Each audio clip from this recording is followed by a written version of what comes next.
Hello, ladies and gentlemen, and welcome to a special event for today, the 2 hours of Suzuka and the Group 2 cars. My name is Lateral G, and I'm joined in the commentary booth by a special guest today. Alex Rogers. What's up, Lat? What's happening? I'm doing pretty good. So, just joined by Alex Rogers for this race, the current leader of our Season 3 championship, 4th place in both Season 1 and Season 2. So he knows his way around not only this track, but just the game in general. So it should be interesting to see what he can do here. So we're going to jump right to the feed here, just simply because qualifying has already gone underway. So let's see what we can do here. Looks like Kobo GT's on a flying lap right now. Let's see what he can do. Don't currently have a track map up. Let's see if I can find... Oh, and he spins actually. He'll actually spin. I can't get a replay here in qualifying, but he'll spin, and I believe that's Dunlop. This is Kobe we're talking about. Yes. Yeah, he's just gone a bit wide out of the last corner there and just got on the... there's like a little... it's a little runoff strip there that if you go too wide and you get on, there's a tiny little bit of AstroTurf that just drags you out into the sand trap, and that's it. It's yeah, you're done for if you're out there. Let's just post this track map up here, so at least we have some corner names here for us. So currently Savoy is the first car on track that will be sitting a flying lap here. Normally we have him here in the commentary booth with me. It's been the first time since Season 1 we've seen him on track. They're in the Skittles NSX. A little bit of an unconventional livery, but gotta give props to him for being out there doing it. We have Jans following him in the GTR. We have Yanir also in the NSX. The Stig in the NSX. Rono Thomas in the Lexus. We got Pies in the Lexus. Kobo GT, which we saw earlier in the Nissan. Nugatti 12 in the NSX. The Lanatron and the Lexus. Arc Matty in the Nissan. And then we have Cro-Magnon in the Nissan. And he's not on track right now, but we could see Contrail come out and do a lap, and we do believe he is in the Lexus. So first couple cars across, it looks like Ronald Thomas moved up provisional pole as it currently stands with a 149.4. We'll see where the rest of the field stacks up. He sent that lap, just going to upboard immediately. Actually, Nugatti 12 on his first lap. Less than a 10th off of Ronald Thomas. That's interesting, isn't it? I wonder if Rono's held back, or he must have made a mistake, right? It's possible. We know what Rono's like. It is possible. Rono Thomas, we know, can crank out those laps, but I think Nugatti's been putting in the practice because he seems actually proper quick here today in that NSX. Yeah, I've never really come across Nugatti all that much, to be honest with you. I'm not overly sure about what his peak pace is, but we know Rono's peak pace is massive, so yeah. I'd say he's improved as of late, at very least, because I believe last round at St. Croix in our GR3 Championship Series, he actually qualified into Lobby A and actually had a good result in the Porsche. Yeah, he did well, didn't he? Watching the stream back from last week, he was up into, I think it was up to 7th or 6th, wasn't it, at one point, and then I think it kind of fell away from him towards the end. I don't know if he got into an incident or whatever, but yeah, he's qualifying higher up, which is good. Yeah, so he has, I hope somebody can take it to Rono, because otherwise it's going to be 2 hours of Rono just making a mockery of Suzuka in a Lexus or whatever it is he's driving. So yeah, it'd be nice to see somebody at least give him something to think about. Well, he is purple again, up by almost 3/10 here as he goes through 130R and heads into the corner name right, the Casio Triangle. So he will improve here, at least as long as he can keep the pace through the chicane here. The infamous chicane, many which know, go back to Ayrton Senna and Alain Prost in Formula 1 back in the 90s. He does go pole and improves his time to a 48.8. 15-minute qualifying here at Suzuka, and currently Rono Thomas on provisional pole, but the Stig actually will go 2nd place, so a good lap from the Stig in his NSX. Yeah, it looks like Stig's got a bit of pace as well, eh? Advan NSX. More conventional style of livery for a Super GT race this than some of them out here. But yeah. So I'm still looking forward to the Skittles one. Speaking of liveries, now we've showcased some of the cars. Who do you say has to be one of your favorites? As we were discussing before, Kobu's is nice because it kind of wins out on the realism factor. It looks like something you'd actually see on the track. Matty's is fantastic. It looks lovely from the front, and then you get to the side and there's the Fanta bottles on it, which is just an interesting way to make a livery. The Advan one's quite nice that Stig's done. That's quite a standard thing, isn't it, for any sort of Japanese manufacturer? People will stick Advan, or, you know, it's quite a well-known company, isn't it, for that sort of thing. Nugatti's is quite nice one that you pointed out earlier on with the McLaren-inspired livery, the Johnny Walker. Yep. 2015 back. I believe that was Fernando Alonso's their first year when they went to the Honda. Yeah, I can't remember. Yeah, but yeah, I think so. It was, wasn't it? Because they they wanted to make way. Sorry, what's the word? They wanted to step away from the sort of Mercedes-inspired livery after that era had finished, didn't they? So yeah, I think you're right on that one. Apart from that, I want to see. It's going to sound horrendous. I don't really want this to happen, but could you imagine if Savoy takes everybody out in turn 1, like a bowling ball hitting all the Skittles with his Skittles car? I feel like that should be something that happens, but obviously we want to see a good race. So, well, we are on for the long haul today. 2 hours of Suzuka. It's not going to be easy for us, the commentators, to keep calling the action, or will it be easy for the drivers? And for those of you a bit interested in the update on currently the F1 race will be starting here soon. I do have it up, so I will provide updates for you on how that is going, or at least I will try to.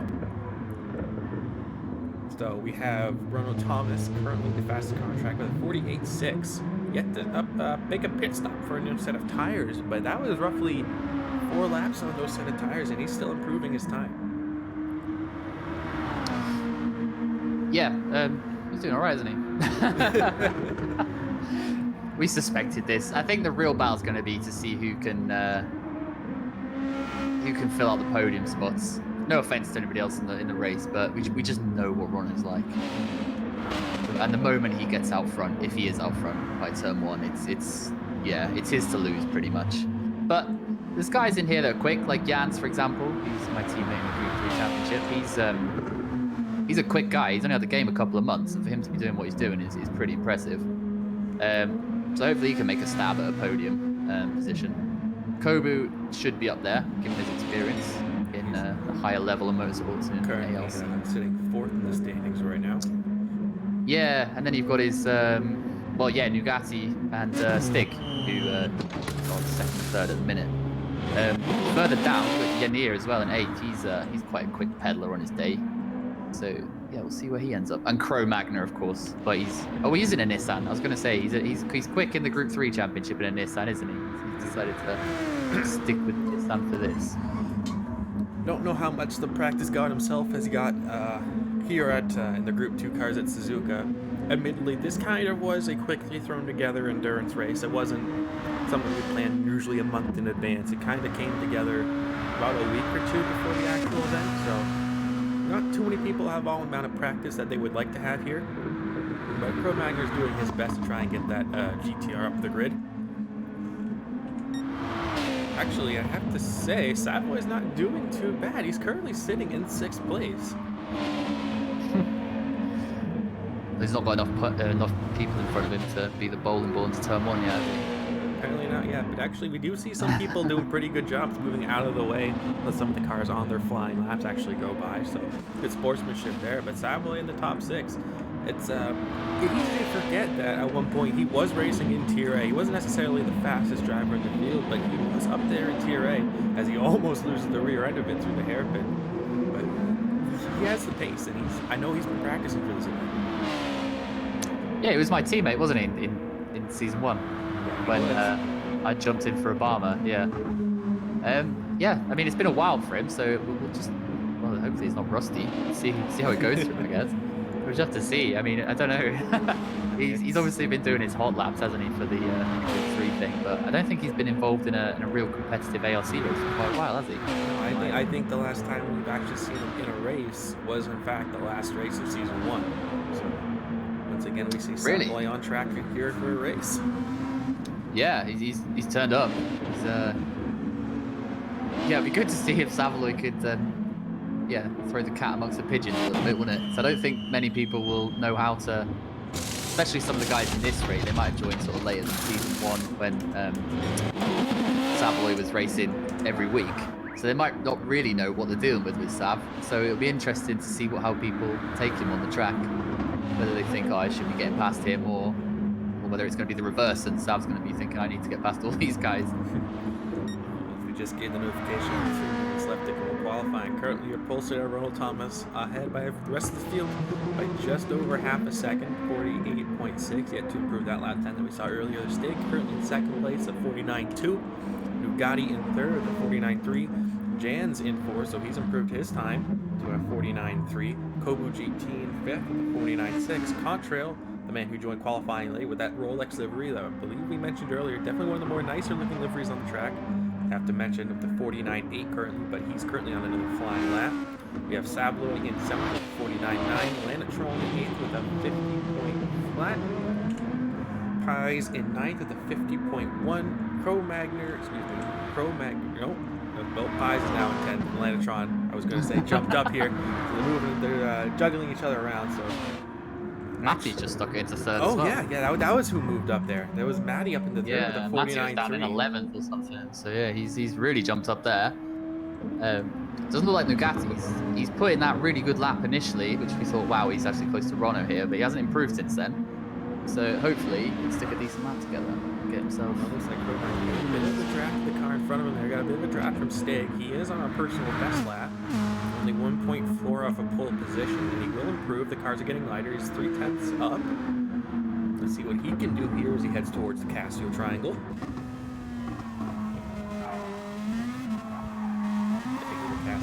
Very nice and clean.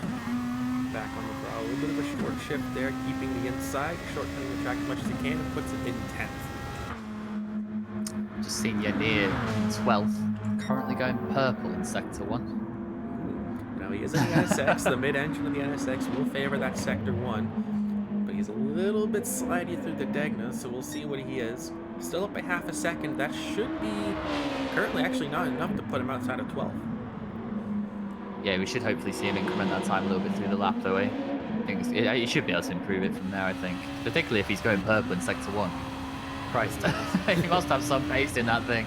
We got 30 seconds left of qualifying. Let's see if I want to find the last person who might be able to cross the line. Matty, who's actually purple in the last sector. Crow's just dropped it at Dunlop like Kobe did earlier on as well. So if Matty could keep the pace through the Casio Triangle, it might snatch pole away. And he almost does it. He just didn't quite get the run, did he, out of the chicane at the end of the lap there. Who we got next coming over the line? It would be Rono, and he just crossed the line before qualifying was over, so he will not get another lap in, but he does improve his time.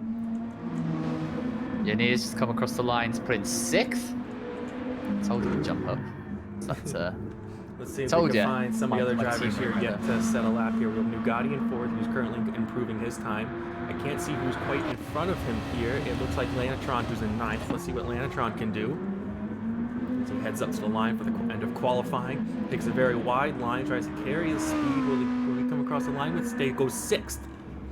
And look behind him, looks like we have Nugatti who's going to go 2nd place. Wow. So improvement from him. Kobu GT currently in 4th. And a couple more drivers heading up to the line here to the exit of the Casio Triangle. Let's see if we can spot them. We have Pies here. Let's see what he can do. Can't quite improve, and back behind them we had Jans who goes 3rd. See what Contrail can do. And the Stig will take 2nd place now. Back behind him, we'll see what Contrail can do. Contrail will put it in 8th. And Crow made a mistake, so he won't be improving. No, he will not. So I believe that is all of the cars yet to set a lap. Other than we have Matty here, who I'm not sure if he's improved. We'll see this. We didn't quite see the split before he entered the 130R, but he will be the last car to cross the line. See if he can improve his time from 5th place. I think he might have slightly missed the apex on the chicane there. Second part of it. Cut quick. The hell out of it. Oh, but not quick enough. So that's interesting then, eh? That it is. Up there. Let's have a look Definitely at our live timing. Ronald Thomas on pole position with a 48.6. Actually, only just beating Stig's time by less than a tenth. 500 to separate Ronald Thomas and Stig. And back behind them, we have Nugatti in third with a 49 flat. Jans in fourth with a 49.1. Maddie in fifth with a 49.1. Kobu with a 49.2. Lanatron in 7th with a 49.5, Contrail in 8th with a 49.6, Unir in 9th with a 49.6, Savoy in 10th with a 49.9, Cro-Magnon 11th with a 49.9, and then Pies rounding at the back of the grid with a 150.1. Not a bad spread of times though, eh? When you think about it. So there's 1.5 seconds between them on a 1 minute 50 lap. Yeah, that should be pretty good. Now, also one thing to mention, this is an endurance race. And this isn't quite an easy track, so we could see things happen into turn 1. I think it actually would be a standing start for this. So the positions can change here, and then there's the turn 1 incidents. You know everything about turn 1 here when you race the GR3 championship. I was gonna say that, like, yeah, I might have had a couple of incidents in turn 1 in high-profile events. So yeah, I'm looking forward to seeing if anybody else makes a similar mistake, and then we can maybe start a little click going on for people that have dropped it in Suzuka turn 1. Yeah. All right, so we got the notification for 4 minutes till the start of the race. Should be an interesting one. And once again, 2 hours of Suzuka, the Formula 1 race yet to start, but drivers are getting in their cars. So there's your F1 update for this. Who has to be your pick for this race? It's got to be Rono, right? I mean, if it's got to be Rono, primarily because we all know he's the guy in ARC that is the benchmark. And if you're on pace with Rono, then you're doing really well. So for Stig to be where he is fantastic. So I'm gonna say Rono, but I'm really intrigued to see how Stig gets on in the race, because if he's able to sort of pull a lap like that out, then fingers crossed when it comes to actually managing a race, he can pull it all together and keep up. One thing to note is that looking back at the qualifying sheet, it's a pretty good mix of cars. Ronald Thomas did qualify on the pole in his Lexus, and then we had the Stig and Nugatti in 2nd and 3rd in the NSX, and then we have Jans, Maddie, and Kobu in what would be 4th, 5th, and 6th in the GTR. So, and it's a standing start, I do believe. So, depending on how these cars want to start, Ronald Thomas might not lead into turn 1. Maybe not. I think when we just watched the stock check before, it looked like the Hondas had a slight advantage off the line. That's probably because their engine's based towards the back of the car. Mm-hmm. So they got a little bit more weight on the rear tires, I guess. Helped them to get a bit more traction. So yeah, you might be right there, but turn 1 isn't exactly a place you want to necessarily be going 3 wide or whatever. No, we've seen how that hasn't worked in the past before. The man who was supposed to be joining me on commentary chilling knows all too well about how that turns out for him. Yeah, exactly. So we'll see. We'll see how people play it. Hopefully they all realize it's a 2-hour race and there's a hell of a long way to go. But when the lights start going on, heartbeats start rising, don't they? And yeah, anything could happen pretty much. Another thing to talk about would be tire strategy. Normally for endurance races or just in GT sport in general, the time you gain on the softs isn't quite worth it to go to any of the harder compound tires to extend your stint. And especially with, I believe, the current tire settings and with the fuel settings the way they are for these cars, only 2-liter inline 4-cylinder turbos, they don't use too much fuel, but it's going to be hard to say to go to any medium or hard tires to extend your stint. So do you think we're going to see just softs on everyone until the end, unless there is, perhaps I might be mistaken, there might be a 2-compound rule. I do not have the sheet in front of me here to know, but that'll be one thing to watch out for as the final is about to start here. We're getting it underway. Let's see what they do. So once again, ladies and gentlemen, we have Rono Thomas starting on pole for the 2 hours of Suzuka here, followed by the Stig. It's going to be on the inside in the NSX. And then back behind him, we have Nugatti in 3rd, Jans in 4th, Maddie in 5th, Kobu GT in 6th, Lanatron in 7th, Contrail 8th, Veneer 9th, Savoy 10th, Cro-Magnon 11th, and then it was Pies running up the back of the grid. So I'm going to go on board with Rono Thomas here as he heads towards turn 1. See, the lights are coming on here. They're going to go underway here momentarily. Ender a green. Let's see what kind of start he gets. Looks like the NSX is actually get that good jump off the line. Stig's going to lead going into turn 1. And then Nugati's going to try and go up the inside of Rono Thomas as well. Rono might go back down to 3rd place, but you can hold the outside. Stig almost makes a mistake going into turn 1, looking back further behind Rono Thomas. Fairly clean throughout the rest of the field, fairly single file. No too big mistakes into turn 1, except Rono Thomas back down into 3rd place. Yeah, good start by the NSXs. Hey, we called that one right from the stock check. That we did, but now Rono Thomas is in an NSX and GTR sandwich. And I do believe the way we're doing this race is it is a points race. So Lexuses, Hondas, and NSXs, it's almost like a team. Every driver's for themselves, but it's like a team, similar to what Super GT would be. So Rono Thomas currently the best placed Lexus driver as Honda leads 1 and 2. Oh, he almost has a bit of a squirrely movement for the exit of Degna 2, perhaps going a little bit too wide and getting a throttle on the AstroTurf. A bit of a gap where he Ooh, Kobo GT! Kobo GT makes a big mistake going into the hairpin, and actually Nick takes a car out with him. So he's taking Jans out. So let's see what happens here. I think he just gets on the throttle. Oh, he gets a bit of a moment on the brakes, and he just loses the rear end of it, dips a tire into the grass, gets punted from behind, takes Jans out. And that's not how you want to start your endurance race. And he has significant damage to his car. Oh dear. Well, we said it, didn't we? It's a 2-hour endurance. You gotta keep your nose clean at least until an hour and a half into it, right? Oh, and Jans loses the rear end of his car and now has engine damage too. He had rear damage to the right rear of that car, and then to the exit of the spoon curve.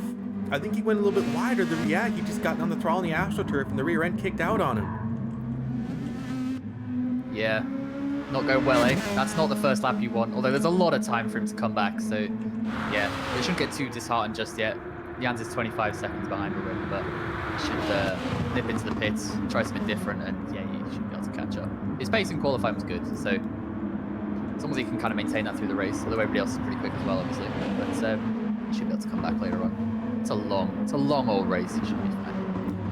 Currently, Stig still leads ahead of Nugati, ahead of Rono Thomas, but Rono Thomas seems to be closing right up to the back of Nugati through the S's section here. And now as they go to the Dunlop curve and head towards the Degna, as we see Matty up in 4th back behind them, trying to stay with the lead group. But Rono Thomas is going to set his sights on Nugati here. They have to try and stay clean. This is the best place to try and gain positions. As Stig makes a mistake, and Nugati will go right up the inside. Oof. Nugati. Oh, but Stig there to pass him back. Ooh, the 2 Honda drivers are fighting for it. Now Rono Thomas wants to enter the mix. That was actually great defended by Nugati. I don't know if you saw in the F1 Suzuka race a couple of weeks ago, a couple of the F1 drivers were, especially Leclerc, was using the outside line around that hairpin to use the downforce. Ooh, they're almost losing it. They're too busy focusing on each other that Rono Thomas might pull you, but we saw Kyoto and just go right up the inside of both of them. Rono will be laughing from valley to valley down there in Wales behind his sim rig, won't he? As he watching these two battle out. Looks to the inside of 130R, but not quite close enough. Takes a little bit too much curve, gets the rear end to squirrel out. But looks like Stig. Oh, they've hit each other! They have hit each other. They have hit each other. So the Stig makes contact. What happened here? I think it's in the braking. Did Nugati move on the brakes? He couldn't pick a side. Yeah, it looks like Nugati was really all over the place. Stig's got damage, by the way, as well, so that's going to be affecting him down the straight. Rono's gone for the lead. Matty's followed him through. Oh, is Matty going to do it? He is. Yeah, Stig's let him past. Yeah, I think Stig's maybe backed out of that one. And now Lanatron inherits 4th place. Contrail's in 5th, and then we see a bunch of battling going on for the 6th place that is currently led by Contrail. Yeah, we've got big damage on Nugati. He should have probably nipped into the pits then, because that's going to affect his whole lap. And he's holding there's a massive train behind him now as well, led by Mr. Skittles. Taste the rainbow. Oh, but he opens up the inside and it looks. Oh, he's off! He's off! Oh, everything is happening here today. Pies doing it for the savory boys, not like in the sweet Skittles there, knocking him right off the track. Inside, no brakes there. He makes contact. This has been intense, hasn't it? It's only lap 3. Well, luckily for Savoy, he's got no damage and a bit of clean air to try and close up that gap here. He has to try and keep a cool, level head. Currently, Laurel Thomas leads ahead of Matty, ahead of Lanatron, ahead of Stig and Contrail, which are now battling back and forth. Is Stig, does he still have his engine damage? No, he still has his front end damage.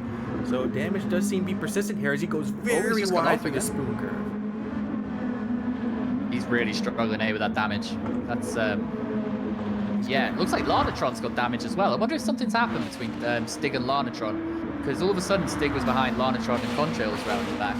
It looks like Lanatron's got front right damage, so I wonder if there's been a little bit of an incident between those two somewhere that we haven't seen.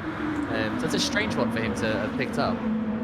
Udir's going to be laughing as he's already up into 7th place with several cars in front of him with damage, so he's going to inherit roughly 2 more places when they decide to make their pit stop, if they do, and it looks like they're actually going to stay out. But Nugatti will make his pit stop and try and fix his damage.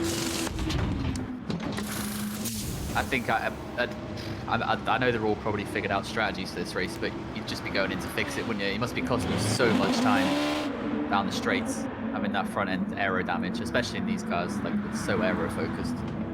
It's a bit of an update in the F1. The race has just started. Ferrari currently leads 1 and 2 into turn 1. Looks like Max goes up the inside into turn 1. Lewis tries to stick it on the outside. Really running wide. No, maybe a little bit of contact between Lewis and Max, it looked like. Both going to the grass to avoid each other, and it looks like Albon will pick up 3rd place from it. I think they both have damages now. It looks like the McLarens are trying to find their way by Lewis Hamilton. You applying for a job at who does the F1 coverage over in the US? Like, I don't know. I'm pretty sure we'd get the Sky Sports. We get the Sky commentary. So you get the Sky. All right. We get Crofty and Bundle. Yeah, get your CV in there, man. Get it in there. I'm sure they'll love that. Anyway. So Ronald Thomas still leads 1.5 seconds over Matty in 2nd. Lanatron in 3rd now has to stay clean, but Contrail is closing that gap, and now he will have the slipstream on the back straightaway. Yeah, Ronald's starting to turn the screw, isn't he? Up front. He's trying to hold that gap, give himself the room, that breathing room in case he makes a mistake. And there is a virtual safety car currently in Formula 1. I think we needed a virtual safety car in this, didn't we, if we're being completely honest. Bugatti's dropped way down now, actually. Well, he's pitted, hasn't he? So yes, he made his pit stop. But looks like Contrail's finding all over the back of Lanatron, but can't quite find the right place to make the move.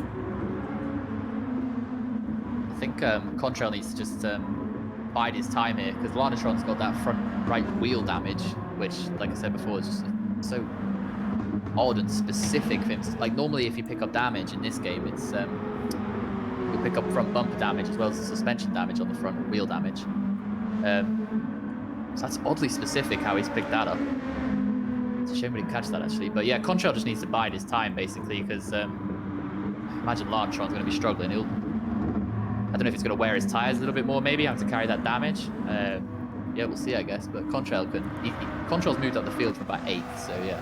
He can be content with his work so far after 9 minutes. You see the 2 different lines there in the hairpins contemplate a slightly wider entry, trying to carry more speed on the exit with a later apex. Lanatron takes the apex where you normally would. You can see it seemed to favor Lanatron in this situation, but I do believe Contrail missed his apex, so Contrail is not quite going to get it this lap, looking farther back in the grid. Behind them, it looks like Pye's currently in 5th place. But that was after the contact he made with Savoy through the Dunlap curve. Yanir behind him in 6th, as it looks like there might be more contact between the Stig and Cro-Magnon as they enter the spoon curve. Yeah, I just caught the tail end of that. That's a really dodgy corner though, you know. Oh no, that was just Cro-Magnon messing up his braking. He got on the brakes on the AstroTurf and just went wide, so there's no contact there, so clean pass. Just Cro-Magnon made a mistake. Yeah, there's a bit of AstroTurf on the outside there, isn't it? It's a bit of a killer. I'm sure most people know. I think you have a bit of experience with that, I do believe. I went off there as well, didn't I? Yes, you did. Oh my god. Yeah, love Suzuka. It's a favourite of mine. Yeah, thanks for that. I didn't come here for like a history lesson on my faulty racing around Suzuka, but yeah. Oh, Stig's drifting in now around turn 1 as well. Trying to avoid. Oh, actually, what happened to Matty? He's lost 2nd place. Oh, yeah. He lost it in turn 1. He lost it Oh, heavily in God. turn 1. Matty, he was doing so well. He was only a couple of seconds behind Rono. This is what I was saying about Rono, eh? He's going to get out front and just control it. He's got a 7-second lead now. The guy behind in second, Lardatron's got damage. So, yeah. I know we saw in the chat earlier on, Rono kind of wanted to get the race finished because he got some real life stuff to do. So I think he's driving to get the race finished as soon as possible by the looks of it. Well, he currently has a 7-second lead, and he's just nailing those apexes. Contrail and Lanatron still battling back and forth, but I believe this is a strategy from Contrail to try and extend the stint, save a bit of fuel, a bit of his tires. Not worry about trying to pass Lanatron as he almost loses it in the end of the spoon curve, and he does lose it. Pies is off as well in 5th. He's lost. Oh, he nearly took Yanir out as well. That was... Wow, yeah, Oof. I was... Drivers struggling with the minimal practice here in these Group 2 cars. Yeah. I told you this is why I didn't want to do this one when you asked earlier on that. They're not easy to drive, these cars. Just so lightweight, man. So much power. If you think it's like if you get your typical Group 3 car, I don't know, maybe take 200 kilograms off it and then add another 200 horsepower, and it's just insane. Absolutely insane, these cars. I don't know. We were talking a bit before the stream that the engines these cars have are basically the Super Formula car engines. It's just they have a car body on them. Pretty much. The Well, 2-liter space. inline-4 turbo engines. It's basically the exact same engines they have in the Super Formula car and make roughly 600 horsepower. And what same kind of engine you'd find basically in a Chevrolet Cobalt. Chevrolet Cobalt. I don't even know what that is, but I imagine it's one of them rubbish kind of Ford Focus-y family cars, right? Hold on, let me have a look. Yeah, anyway, it's pretty much the same as like a Kia, right? There'll be a Kia. It's a commuter car, a fuel-efficient commuter car. Oh, yeah. Oh, Stig's having a little dive up the inside. Yeah, can you hold it though? Can you go for the cutback? You can't get on the throttle, or will he get him on the outside? Nope, Stig will take the position. So good move there from the Stig to take back that 4th place after the incident we saw earlier in the race. Matty's back up into 3rd. So that was quick for him to get back up there. Interestingly, Rono's using more fuel than Lardatron in 2nd in the same car. Do you think it could be the fact that Lanatron's just changing the fuel mapping system to try and extend the stint a little bit? Minimize his pit stops? Maybe. Where are we at now? So, to be fair, they're probably going to be able to run for what? Rono's using a quarter of a tank. Yeah, they're probably going to be running about 40 minutes. So, we're going to see 2 stops? Maybe, but it's all well and good conserving fuel, but because of the fuel settings, you need to push, man, because Rono could quite easily be a pit stop ahead before you know it. So, while you can conserve fuel, I think what Rono's doing is probably pushing the car that little bit extra, so he's got a buffer. He can come in pit, put fuel in when he needs to, and he's away, and he's not actually lost any positions. So, yeah. Given the fuel settings we've got, I think it's probably wise if Lardatron, revs that car out a little bit more. That's my advice. I don't know. I've never driven the things, but yeah. A bit of an update on F1. Max Verstappen had to make an early pit stop due to a right rear puncture after making a bit of contact with Lewis Hamilton, actually, going through the tight infield section of Mexico. So a bit of an update there. And he does let Lewis Hamilton by after an unfair overtake at the start of the race. So there's your F1 update as we see Bugatti and Contra battling back and forth at the exit of the hairpin here. What happened to Contrail? Because he was up in 3rd. That he was. I'm not quite sure. There's just so much happening. It's hard to keep an eye on everything. I need to be more. This could be like this could be preemptive for what happens next week at Nürburgring. The Nordschleifer. I don't envy you and Savaloy on that commentary because a it's dark, so yeah, good luck. And there's probably going to be a hell of a lot going on, right? Yeah, you two have got your work up next week. You definitely need to You deserve a pat on the back after that one. That one's done. Oh, Pies is trying to make a move around 130R into the... Oh, he's done it. Wow. Let's see if I can get the move here. Can't seem to find him. There we go. Yeah, he's kind of got an overlap on the apex of 130R, and he's raked around the outside of Savoy into the chicane. Pulled the move off. That was excellent. That was a great move. Pies. Yeah, that was fantastic. Well done, Pies. Who else we got? Nugatti and Janir pretty close on track, both in the Hondas. Let's hope they don't take each other off. Like, who was it? It was Nugatti and Stig, right? Wasn't it? That's got a Lexus 1-2 here as well, by the way. We do. And then Contrail's lurking around in 7th, and he's already been up to 3rd, so we know he's pretty quick. So Contrail could be looking at moving up as well. So it's looking pretty good for Lexus right now. The Hondas are running 4th, 5th, and 6th. If they stop fighting each other and getting into one another, they might be able to move forward a little bit more. I think Matty's made another little error somewhere because Stig's closed up quite a lot to him as well. We just saw a fantastic move from Bugatti into the hairpin up the inside of Yanier. Yanier left them room, and Bugatti will inherit that 5th place. So making up those positions, we saw him lose earlier on in the race after a bit of contact.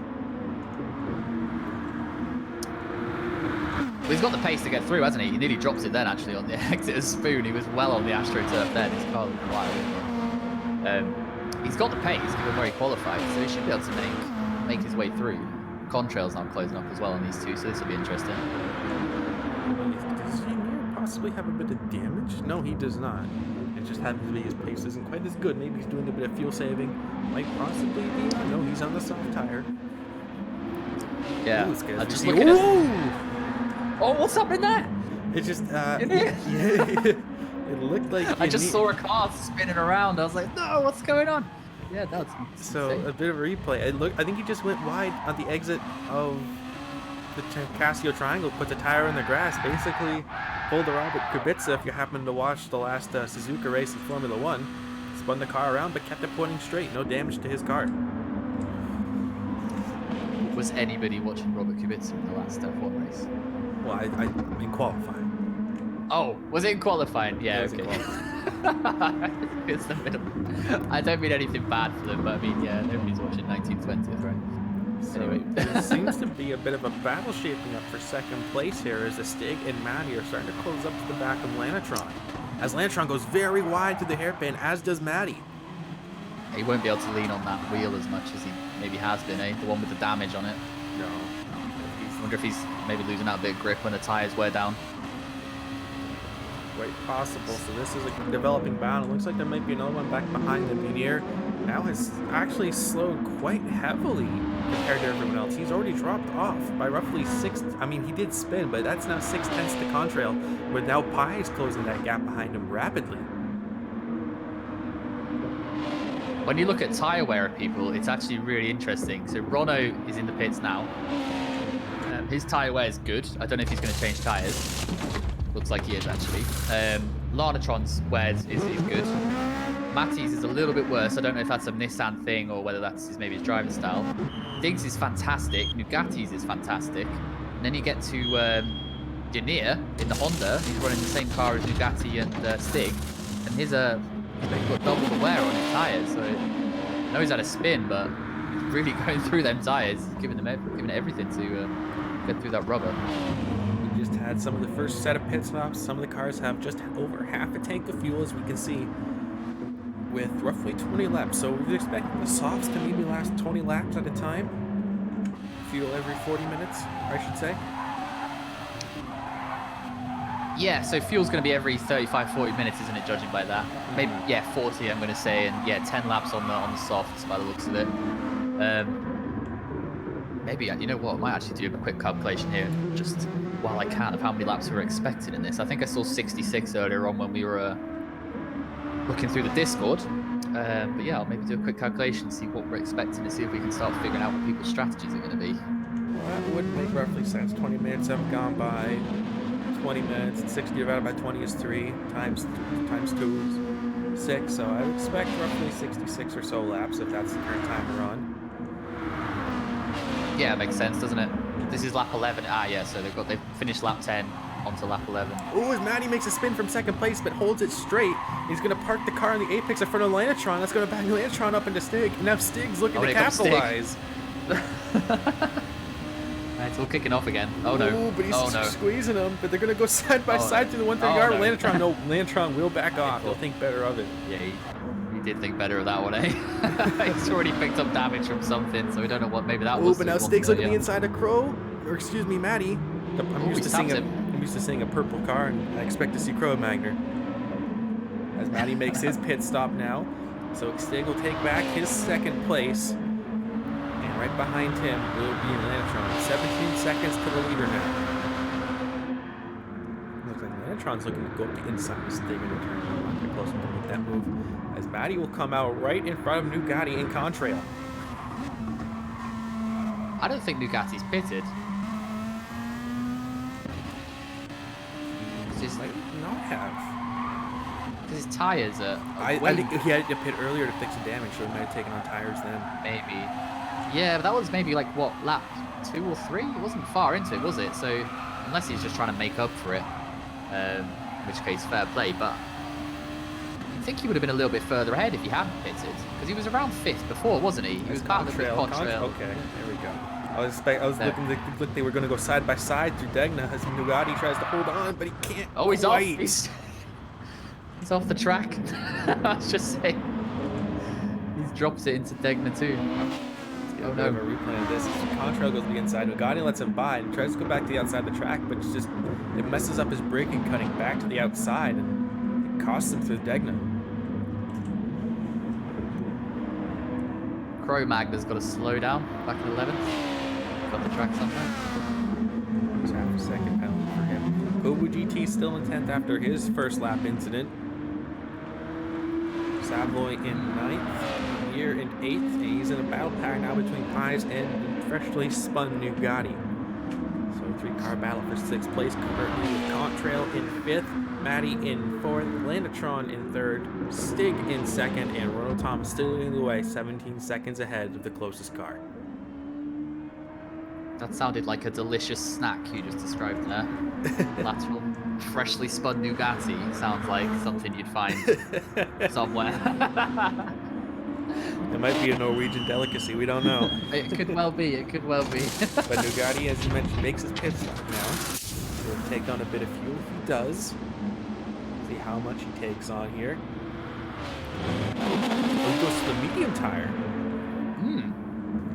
So interesting. Yeah. And he took an interesting amount of fuel on there as well. He came out with 64% fuel to the medium tire. So maybe he's trying to really extend this stint out, trying to make back time in the pit stops. But I don't think the pit lane is too long here. No. Well, we'll see how it plays out. But yeah, that's an odd one, that. Unless he just feels like he goes through the tires a lot quicker than everybody else. So he's maybe just trying something different. But it's a bit of a strange one, that, given the way the race is panning out. It definitely seems like the softs are just the ones to have. They've only got, I think it's ×2 or ×3 tire wear, so you might as well just stick to the softs. There's no rules on using 2 compounds from what you can see. So interesting one by Nugatti. Maybe just he feel confident on the softs and he just wants to maybe get into a nice rhythm, put a good stint together rather than getting in all these fights with everybody all the time and knackering his car, because it looks pretty scraped up after 25 minutes. Well, currently I think the only car that doesn't have any damage on it is Ronald Thomas's currently. Yeah, it looks nice and shiny still, eh? Definitely. Looks like there might be a small battle forming here for 4th place between Matty and Contrail. As we're almost 30 minutes into this 2-hour race already. That's a lot of time that's gone by. It hasn't felt like that long, has it? No.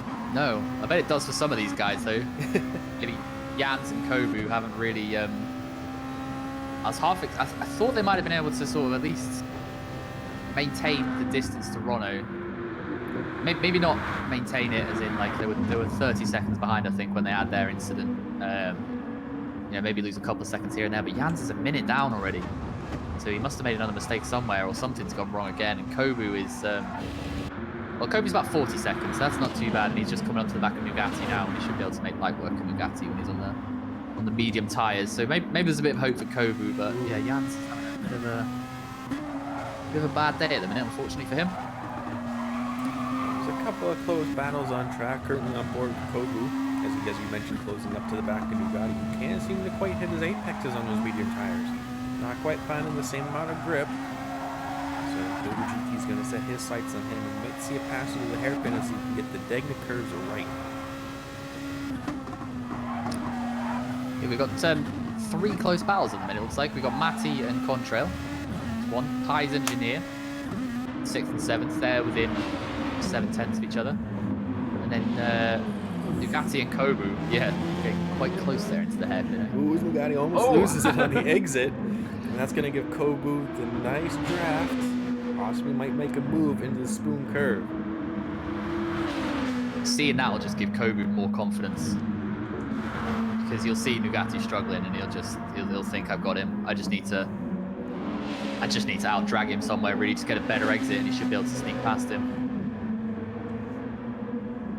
Now he's just in the draft here as they head towards 1/3 yard. Within half a second, he's going to be pulling right up to the back of him, but not quite close enough to make a move. If he can keep the draft on him, ignore the dirty air, he might try to go up the inside of the Casio triangle. Not quite close enough.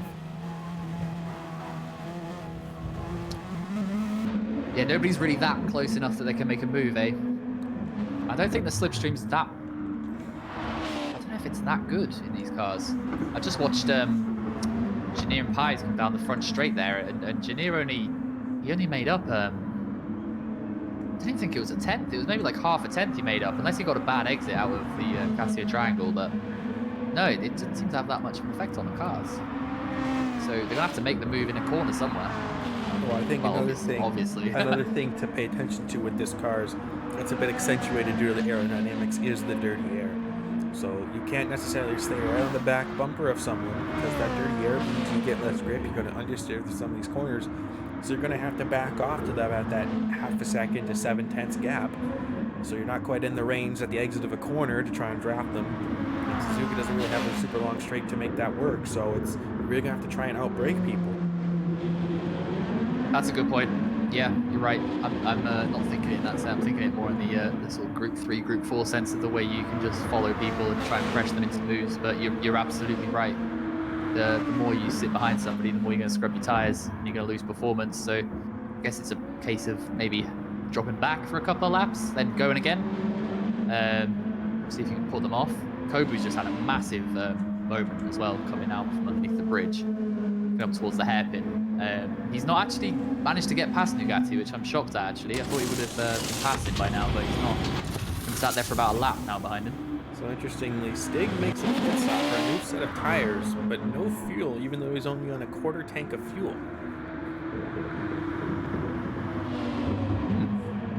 So could this just be a strategy to put in some hot laps to really try and close that gap to Rono? Maybe. We had a 17-second gap, so to come into the pits... I mean, I don't know. Is Stig that much quicker than Rono? Stig had the fastest lap just before. Rono's just beat it by a couple of tenths. I don't know if Stig's going to be able to draw in 6 seconds before the next round of stops. Because Rono's maybe due in if they are sticking to the plan we think is what, every 10, 11 laps. Rono's due in 5 laps.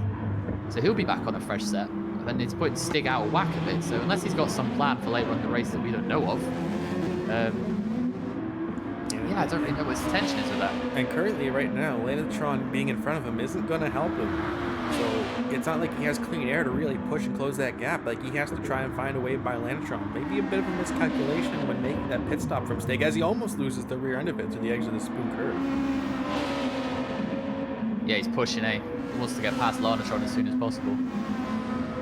Yeah, he'll have known that. He'll know if he's trying to do what you suggested he might be trying to do and close the gap up to Rono.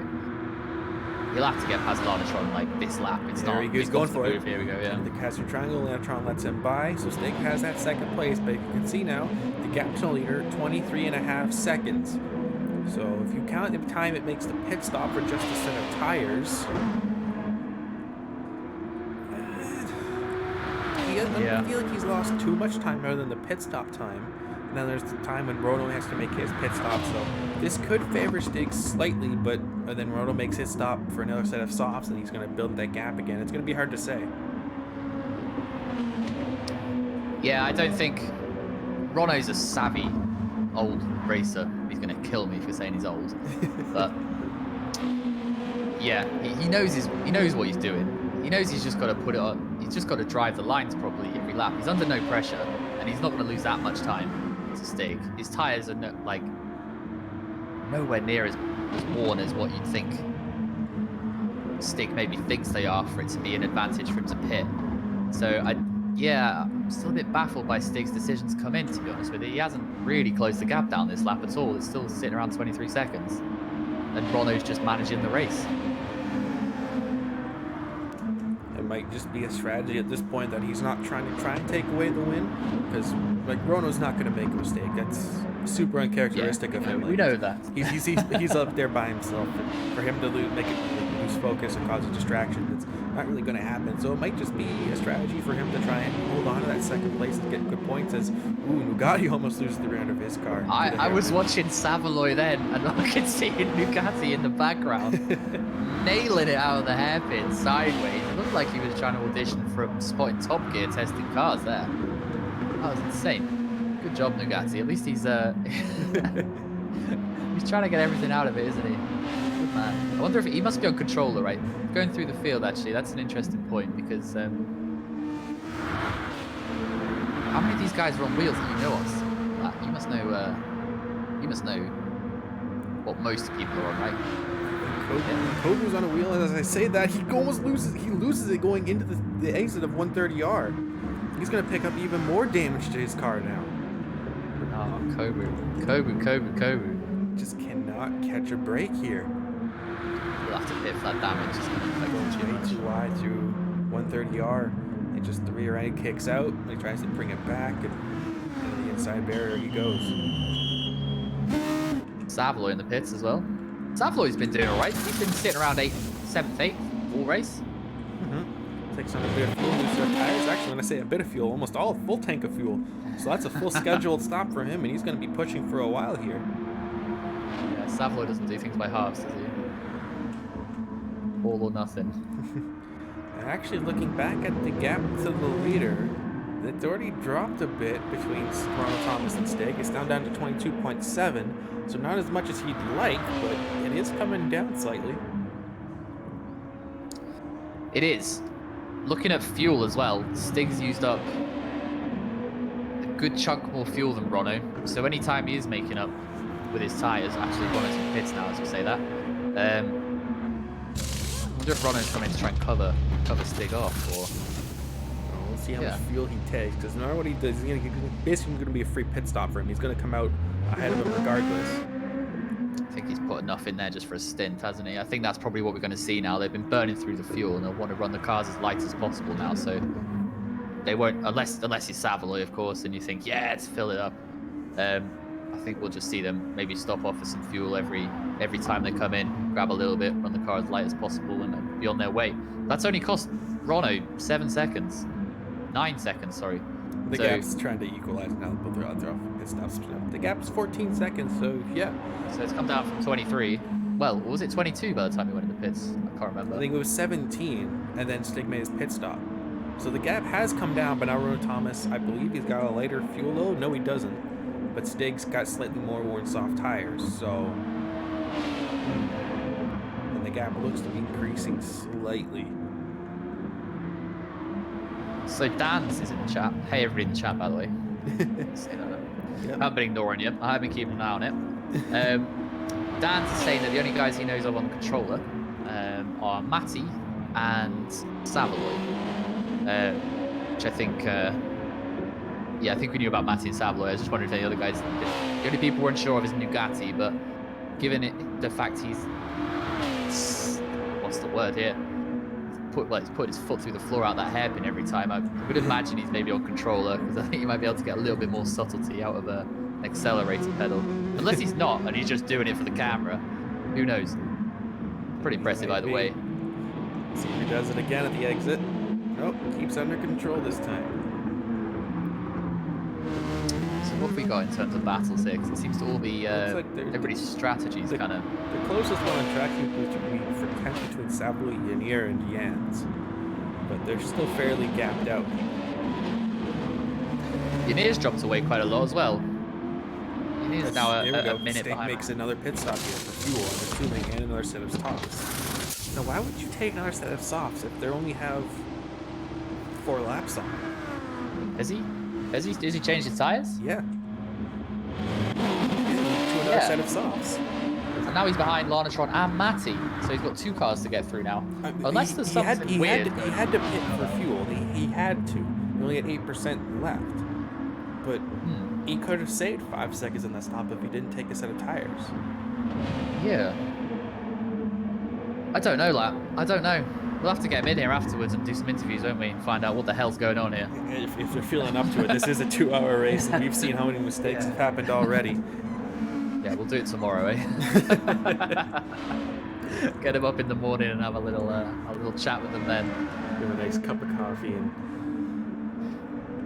nice chat about the race. a well-balanced breakfast. Kobu's on the back of Savoy. Yep, so there's once again, this battle is actually almost a 4-car, almost 5-car if you count CRubennnn, even though he's 2.5 seconds ahead.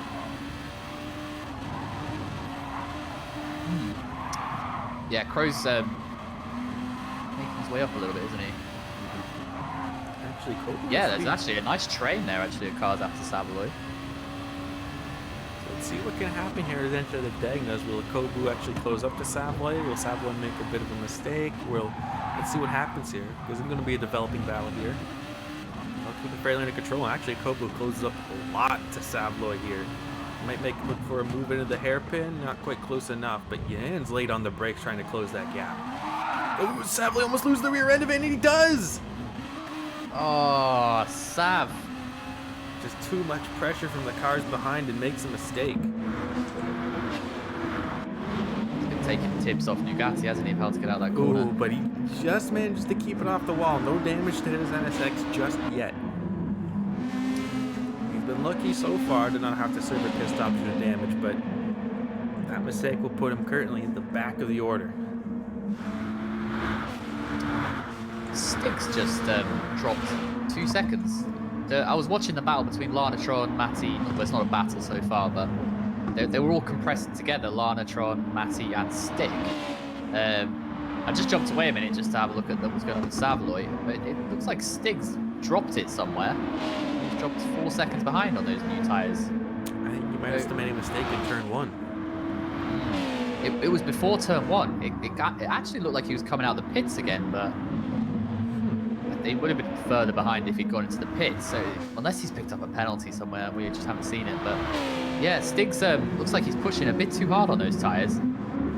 Contrail's actually coming to it now as well. Yeah, so yeah, there's got a couple of trains developing here. Yeah. So one battle happening for second place between Lanatron, Matty, Stig, and Contrail. And another one at the back of the pack between Kobu GT, Gideon, and Jans. But I believe Kobu is pulling away from both of them. Yeah, now he's got a bit of free air. He's found his rhythm with the car. He's getting on with it a bit more, eh? That is true. We'll see him push on a little bit. We'll see hopefully if his luck can actually improve a bit here. I don't think he's been able to stay out of a wall or contact with another car just as of yet. Yeah. Nugatti's still up in 7th on the mediums, you know. That's interesting, isn't it? And his tires actually don't have that much fuel, so he's really trying to extend the stint on fuel. Yeah, so well played, Nugatti, to be fair. I mean, he's avoided all the issues. And yeah, he's done really well to keep that car in 7th on the mediums when everybody else is on the softs. Fair play. And it looks like he's actually, I was going to say for a minute, it looked like he was actually closing the pies in front of him. But he lost roughly 1/10 of the eggs of the cast to a triangle. Yeah, 10th. Yeah, I'll keep an eye on that gap actually, because that's quite interesting, because Pies' tyre wear is the same as Nugatti's at the minute. So I wonder if there's a crossover in speed, the tyres. You know, you get that sometimes the softs just fall off a cliff and and you're better off being on a medium set. I wonder if there's a bit of a crossover there, or whether Nugatti just got some. Well, he was quick in the qualifying, like I keep referring to, but yeah, he's just got some good pace in that car. Another one to note was actually Pies, who I believe is a little bit out of sequence. Yeah, he does need to make a pit stop on fuel, so his pit stop's going to be coming up the end of this lap. But he's currently up to 6th place after starting, what was it, last? Pies? No, I don't think. Oh yeah, he was last, wasn't he? Yeah, he was. But he was only like 1.5 behind. This is what we were saying at the beginning, wasn't it? That there's only 1.5 seconds between everybody, but with it being a 2-hour race, it just depends on how consistent you can be. And Pies is, well, it's a good example of that at the minute. Yeah, he's mostly been able to stay out of everything aside from a bit of contact we saw earlier between him and Savoy going into the Dunlop curve, but no damage between those cars, and he's been able to stay out of it, do his strategy nice and clean. And he's up to 6th, so when he does make this pit stop, he's only going to lose roughly 1-2 positions. Actually, only 1 if looking at the gap to Cro-Magnon in 8th. So essentially a free stop for him. Yeah, he's done really well there. Really well. Well done, Pies. Just had Matty and Larnatron in the pits as well. I think they're slightly off sequence to everybody else. Although looking at everybody else's fuel, it looks there's a real variety of fuel strategies going on at the minute, which is quite interesting. We've still got Savoy on his 3/4 of a tank. Rono's sitting at around just under a quarter, whereas Stig is on around 3/8. So we'll see how that works for Stig, although he's 30 seconds behind Rono, so I don't think it's really working out for him. Contrail's 1.5 seconds behind that. He's on a similar amount to Rono, so they'll be in the pits maybe within the next 4 laps or so. Larnatron's done really well at that, actually. He's only 8 seconds behind Stig, and he's just started, not Stig, sorry, Contrail, and he's just started his stint. So by the time the guys in front come into the pits, Larnatron should be jumping him and gapping him quite a lot. Well, I think Larnatron's been very lucky this race, trying to himself mainly staying out of a lot of the issues that happen in front of him and elevating him through the field. So he's just been able to get that clear air and work on his strategy, similar to what Pies has done, who happens to be only 2 seconds behind him and actually closing a bit. So we can actually see Pies within the top 4 here. Quick. Well, Pies has to come in now, doesn't he? His fuel's low, so he'll be wringing everything out of that car to get to the pit stop. But yeah, he's definitely sort of bringing himself back into contention for the top 5 later on in the race. We've still got 1 hour 17 to go, remember? So there's a hell of a lot still to go here. Yeah, it's kind of fascinating how this is all switched on its head all of a sudden. So we thought it would be pretty cut and dry what the strategies would be, right? We thought every 10 laps people come in and it'd be sort of a straight race, but it seems like people are trying to vary it up a bit. Quite fascinated this is going to end up at the end. It's like using the stop. It's both Bugatti and Pies making their stops. Bugatti on the medium, Matty making his stop. 9% fuel in his car, so we'll see where he comes out here. Pies will enter exit for him. So Bugatti should come out roughly 8th. Takes on quite a bit of fuel. And he's back on the softs. Actually, he comes out in 7th place ahead of Cro-Magnon, but shots at charging Cro-Magnon. He's on the cold tires. Ooh, it's actually saying that Crow goes way wide in turn 1 there. Yeah, those warmed up tires between Crow. Maybe a little too warm. Yeah, maybe. Unless he caught a little bit of slipstream going in there and it just caught him off guard a little bit going into the brake. That's weird. It's almost like he just kind of forgot to brake for turn 2 there, almost. Like he did turn 1 just fine. It's just he didn't slow down for turn 2. No, he's lost a ton of positions as well. Well, he's lost out to Kobu. He's lost out to Janir as well. He's just passing him up through the PS's. Jans is having a crack at him as well. It's like Kobu's finally found his feet. He's catching a little bit on Bugatti, it seems. Unless that's just how they came out of the pits. Bugatti's just started a stint, hasn't he? Who else have we got here? Matty's looking good at the minute. 4th. Maybe 3.5 seconds behind Larnatron. He's just probably seeing how this race pans out at the minute. The one I'm intrigued by is Stig. Oh, Stig's got damage somewhere. Stig's dropped it. He's down in 5th. Oh. We've missed something again, Lat. We have. I believe something must have happened between him and Contrail, because Contrail's now in just a fairly wide 2nd place, so perhaps a bit of contact between them. There's no damage on Contrail's car though. So I wonder if it's Stig just pushing to. There is a bit of damage on Contrail's car, actually saying that, but I don't think we would have seen Contrail just shoot off into the distance if he's tapped somebody. I don't think they were that close as well. I think they were maybe within a couple of seconds of each other. Unfortunately, I'm going to say I think Stiggs maybe just dropped it again because he was pushing so hard on those softs when he pitted that first time out of sequence. I wonder if he's just dropped it, just trying to make up time against Rono. It wouldn't be the first time this race you've seen him make a mistake by himself. Rono's been back in the pits as well. Yep. Just on an outlap. He's made his pit stop. The gap back down to roughly 24 seconds to Contrail now, who does have yet to make his pit stop. So once Lanatron, who started his stint, kind of technically going for an undercut of Rono Thomas, the gap between them is 33 seconds. So Rono is still consistently building that gap. Yeah, we said that at the start, didn't we? I'm waiting for something to happen to Rono, like a wheel failure or something, just to spice it up a bit. Not that I wish that on him. We have seen a lot of Thrustmaster wheel failures so far in the Champ Series, so... What's Rono on, a T300, is he? I have no clue. I think I vaguely remember somebody saying, or maybe even him saying that he's on a T300. So, yes, maybe that is what's going to happen. We'll see. Well, no, we'll see if he shoots off into turn one. He's currently going purple through sector 1. So I wonder if he's decided he's had enough and he's going to really start checking out now. Quite possible, but still an hour 13 left to go here at Suzuka. It's almost at halfway. Not too many battles on track. There seems to be one here between Nier and Jans, but that's kind of been stabilizing itself out for the past, I want to say 10 minutes as they both make their pit stop.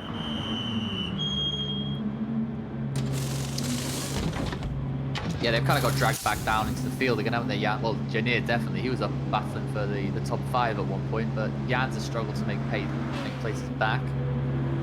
One thing I'm interested in a minute is the top 5 minus Mr. Rono Thomas, as we just previously mentioned.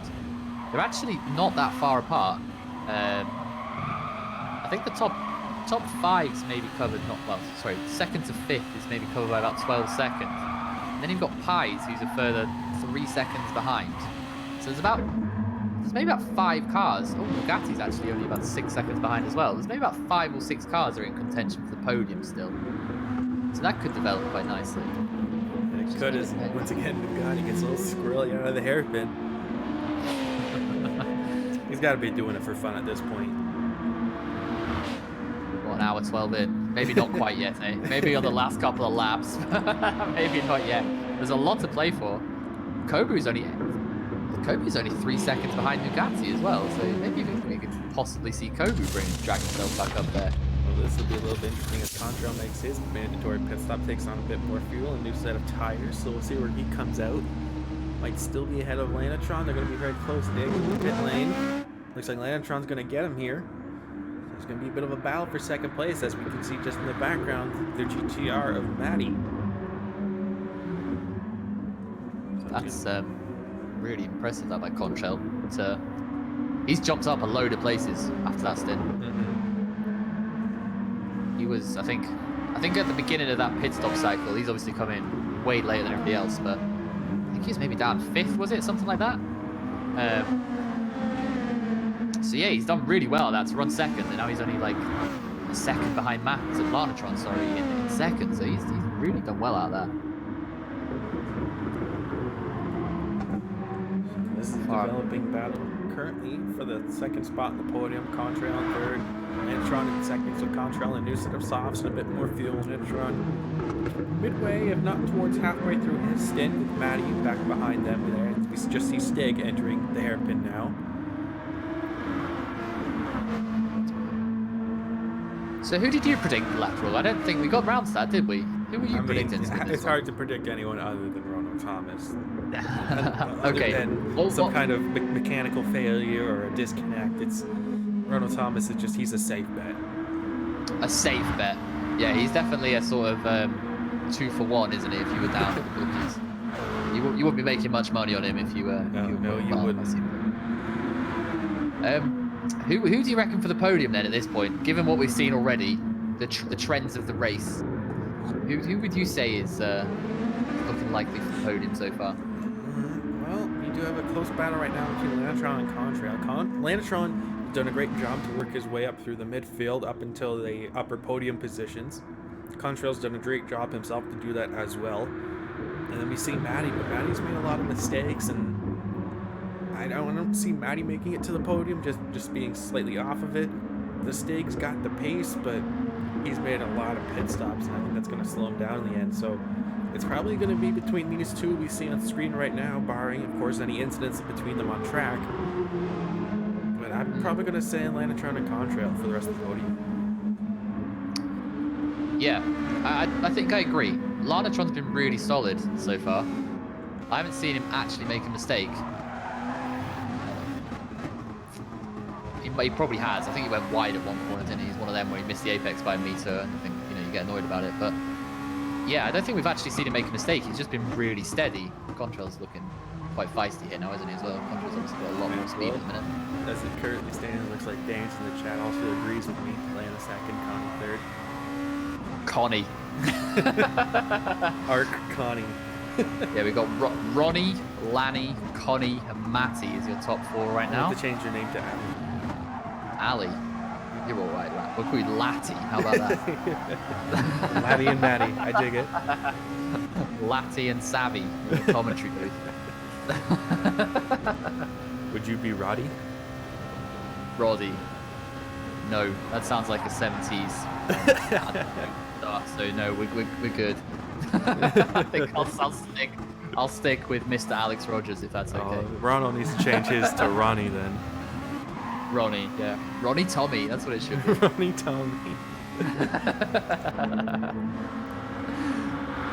This currently is the closest battle on track for second place between Contrail and Lanatron, but Contrail on his fresh stint, Lanatron, I'd say halfway through his. So let's give a bit of an update on the current F1 standings. Vettel leads ahead of Bottas and Leclerc. Hamilton's currently in fourth place, but has the fastest lap. Albon in 5th, Ricciardo 6th, Stroll in 7th, Perez 8th, Kvyat 9th, and Verstappen in 10th. Did you just say Lance Stroll's in 7th? I did. Wow. Your countryman, eh? Your fellow countryman. Well, there might be 2 next year if Latifi gets his spot at Williams. Latifi, okay. Ooh, as it's about to on trap here, as it looks like Contrail tries to find a way by Lanatron, goes to the outside of the hairpin. Can he get it done? Lanatron might let him by, and he does. That's a great move. Fantastic move. Has Lanatron got a problem? He was flashing his hazard lights then. We were all over the track there. Lanatron doing his best to try and keep Contrail behind him, but he could just not keep the faster tire behind him. And Contrail does a great move around the outside. Yeah, he just had his hazard lights on coming out of the hairpin, which was a bit weird. Unless that was maybe slightly orchestrated.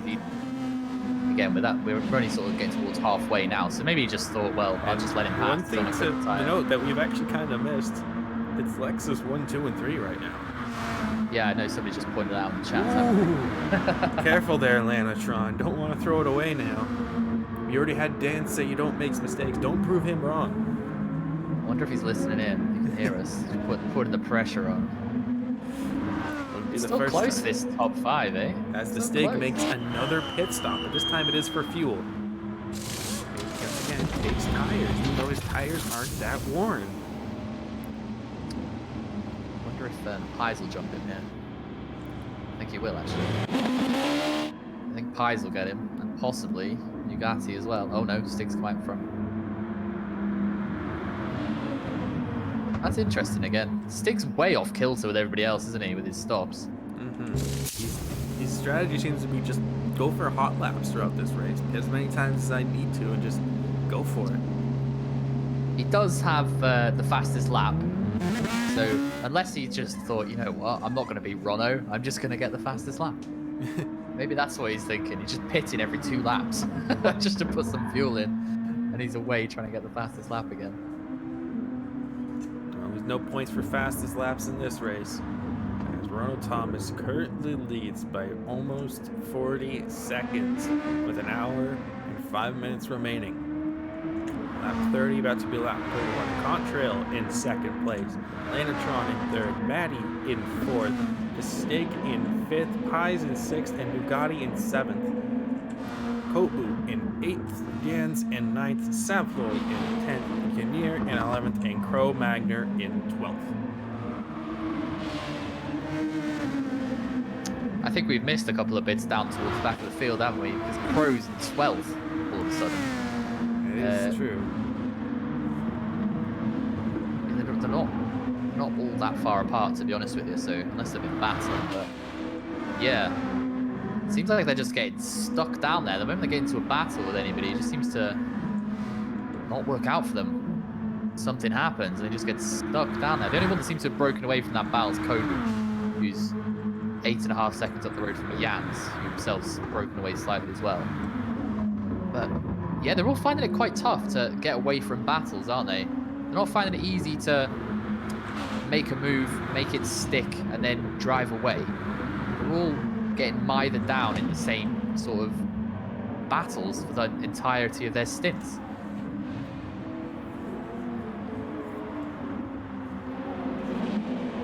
Looks like they're actually a close battle when going through the 130R there between Savoy, Yanir, and Cro-Magnon. They're all quite close as they now enter the Casio Triangle.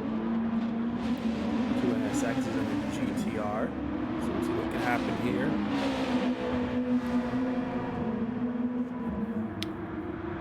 That Nissan's not doing Pro much favors today, is it? It is not. And Haswell hasn't done Kobu too many favors as well. No. Ooh, Savoy locks Savoy up through turn 2. He's starting to feel the pressure of the cars behind him. It's been a while since he's raced, so not quite used to having to worry about people driving behind him as he might have had to. Contrail's made a mistake. That's what all's happened. He has made a mistake. He's got engine damage. Oh, disaster. no. Can we get a replay? There goes the podium. Can we see if we can Out get a in replay? seventh. We can't. We can't seem to get a replay. I think he must have made a mistake in the hairpin. Now Contrail's falling down the order in 7th. That's ruined it. Contrail, Connie, what have you done? He was running more than happily in second place. He just started he started his other stint roughly 10 minutes ago, so he's only halfway through his stint, so this is going to throw a wrench not only into his race, but his strategy. Yeah. It's more the fact that everybody's got past him now. He was 38 seconds behind Rono before, and now he's 1 minute 4 before he came to the pit stop. So this is really screwed it up for him. And extend the pit stop to fix it down to see where he comes out. He's going to be right in front of Kobu. Kobu, yeah. Who's done well at this? So Pies, again, starting at the back. He's under a bit of pressure from Nugatti at the minute, but Pies is in 5th. Although he looks like he's going to have to come in for fuel, as is Nugatti actually, so they're on the same kind of strategy at the minute. Matty's going to have to come in pretty soon as well. So this has worked out pretty well for Pies. Nugatti's all over the place again. Oh my god. As the leader is in to make his pit stop. There's tires going on, some more fuel in the car. But the next person behind, Linatron, is only just now going through smooth curve. He's got basically half a track of a lead. Rono. Yeah. That's Rono. He hasn't actually started lapping people yet after an hour, so I mean, fair enough. That's fair enough. Given all the incidents we've seen, for him not to be lapping people just yet, it's quite an impressive feat. Actually, there seems to be a close battle for second place now between Lanatron and Matty. As Lanatron goes in the pits there. I was going to say there was less than a second between them, but Lanatron's making his scheduled pit stop. So he's still on track. Yeah, I think he's the only one currently that's, I think, still on track for his normal pit stop schedule of roughly every 20 minutes. I think Matty's going to come in next lap, so Matty's pretty much there as well. And I think the same applies for Pies. That was a little bit of a rhyme there, wasn't it? Excuse me, that was terrible. So I think those are the three, and Rono, obviously, who's just doing whatever the hell he wants in reality, that are still kind of on a set schedule, I guess. Everybody else has kind of had to deal with damage and things like that, haven't they? But there's some people are still in contention. Stig's back up to third, for example. He's only 3 seconds behind Matty, so... Ooh, he has to be careful not to cut that corner too much, and he does pick up a 1 second penalty. He's going to immediately serve it, get it out of the way, but he's got Lanatron behind him. Stig pushing, still too hard, and he's going to have to make a pit stop soon for fuel. Roughly, I want to say 3 or 4 laps, as he almost loses at the end. He's in the hairpin. He's just getting too hot under the helmet and making mistakes left, right, and center. Every time we start seeing Stig up anywhere near the top spots, something happens, like straight away. Stig's definitely got the pace to be running comfortably second, but I think he's, yeah. He's just, like you say, getting maybe a bit hard to the collar. He's made 1 or 2 mistakes. And he has the single lap pace. He can get that fast lap, and it's just the consistency isn't there. Yeah. But, like, I mean, it's a casual event, right? Nobody's really practiced it for it. The only thing that's on the line for this race is bragging rights, as Matty makes his pit stop. We'll see where he comes out in comparison to Lanatron, who they were only about a second and a half at Lanatron. I have to admit, that is a good looking GTR, especially with the Nissan on the top like that. That's pretty clean. What, Matty's? Yes. Yeah, it's nice looking, but then the Fanta can, man. I know you're not a fan of the Fanta can, but like it needs a sponsor, and we know it's Fanta, so there you go. I know you got to get that money to go racing, right? But not Fanta grape. What? I've never even tried it. Have you tried it? What's it taste like? I don't know if I've tried Fanta grape. I honestly can't tell if it's grape or grapefruit. I mean, this is in Japan. It's got a Japanese sponsor. I can't tell. I think it's grape though. It's not going to be. It can't be grapefruit, right? You don't get a grapefruit soft drink, or do you? You probably do. It's in Japan. You can get grapefruit flavored Pepsi in Japan. You can get anything in Japan. They love crazy flavors like that. Flavored. Yeah. Pepsi. Yes. Okay. Right. Feel free to Google away. I'm already googling Fanta grape as we speak. There's many Fanta grape reviews on the internet, as you can imagine. Yeah, they're all filmed in cars, as people tend to do food reviews, which is a bit weird. Currently on track is almost a battle for second as Stig just manages to hold on. The edge of the spoon curve goes wide, but learns from his mistake before, or the mistakes of others, and not getting on the throttle on the actual turf. As Lanatron is now trying to close that gap to Stig, but Stig does have yet to make his next pit stop. He might even make it this lap. Massive battle for 5th to 8th at the minute. Contrail's just made his way past Nugatti, but they're all on the same straight. I'm happy you just told me about that, because this is going to be some close action. Kobu GT's all over the back of Nugatti. Nugatti just made his pit stop. I believe Kobu GT made his too, not as recently. And we have Pies in 5th, and then Contrail, who had to pit because of his damage. So this is going to be an interesting battle on track, but it looks like both Pies and Contrail are pulling away from Nugatti and Kobu. Nugatti's got a little bit of damage, and Kobu's tyres are a little bit more worn out. So that might explain them dropping back slightly. Ooh, side by side above the Pies. They're side by side of the exit at turn 1, and they got through it cleanly. Good racing between Contrail and Pies. So that's how you do take turn 1. I must save the replay on this race and examine that Pie thoroughly. Goes wide and Contrail goes right up the inside, and it's a super clean move.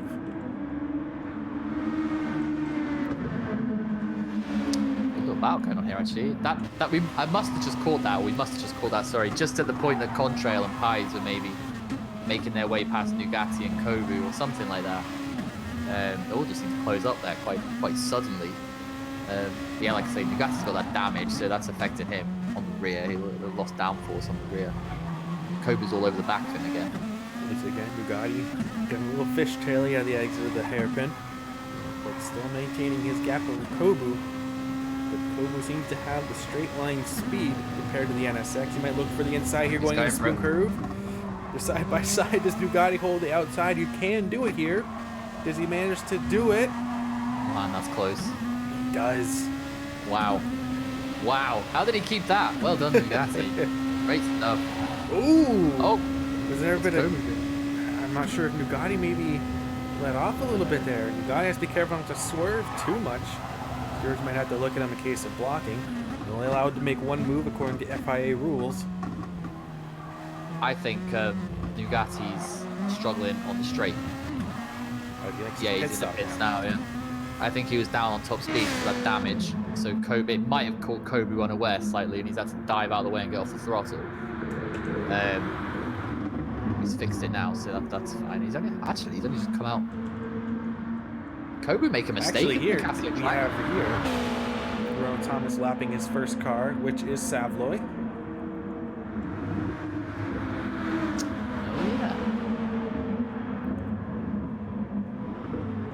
Savoy's dropped back a bit. Yeah, it's both Yanier and CRubennnn making their pit stops from 10th and 11th place. Looks like Yanier will come out ahead. He had more fuel in his car.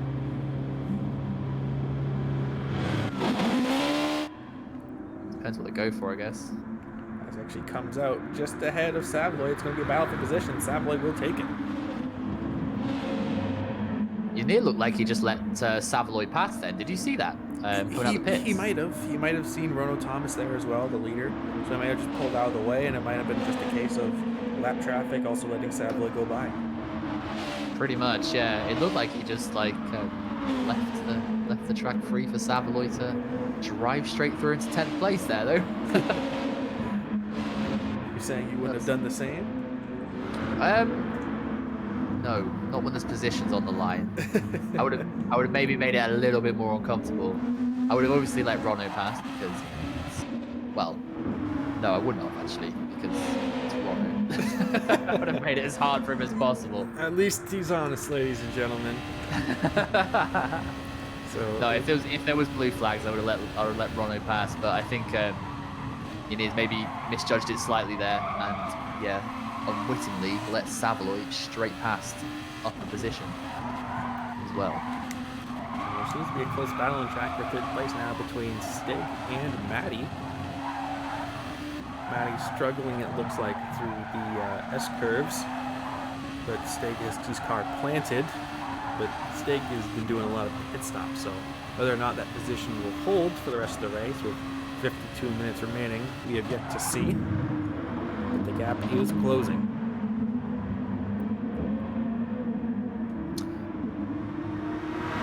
Matty's got more fuel on than Lanatron.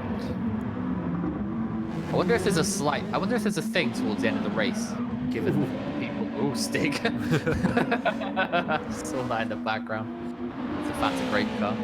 I wonder if there's maybe towards the back end of the race for those that are sort of maintaining the strategy of coming in every 15 minutes or 17 minutes, whatever it is they come in at. I wonder if towards the end of the race there's a point where they've got to come in and it's like 6 minutes or something like that they've only got left to go. So we're maybe seeing a couple of guys take on a bit more fuel so they don't have to refuel on that pit stop. It seems a little bit far away for that at the minute, but it seems odd how some people take on more fuel than others and then still run the same stint length. Mm-hmm. You know what I mean? I do. Because Matty only came in a lap after Lanatron, but judging by the fuel, it looks like Matty's got maybe 3-4 extra laps. For the rest of the field here, as Contrail's still in 5th place. Just over 12 seconds to the Stig, so he's done a decent job to try and close back that gap there after his mistake. Pai's in 6th, Kobu in 7th, Nugatti in 8th, Jans in 9th, Savoy in 10th, Yanier in 11th, and CRubennnn in 12th. Not too many close battles on track other than this one towards the back of the field, but I don't think it'll be closing too soon.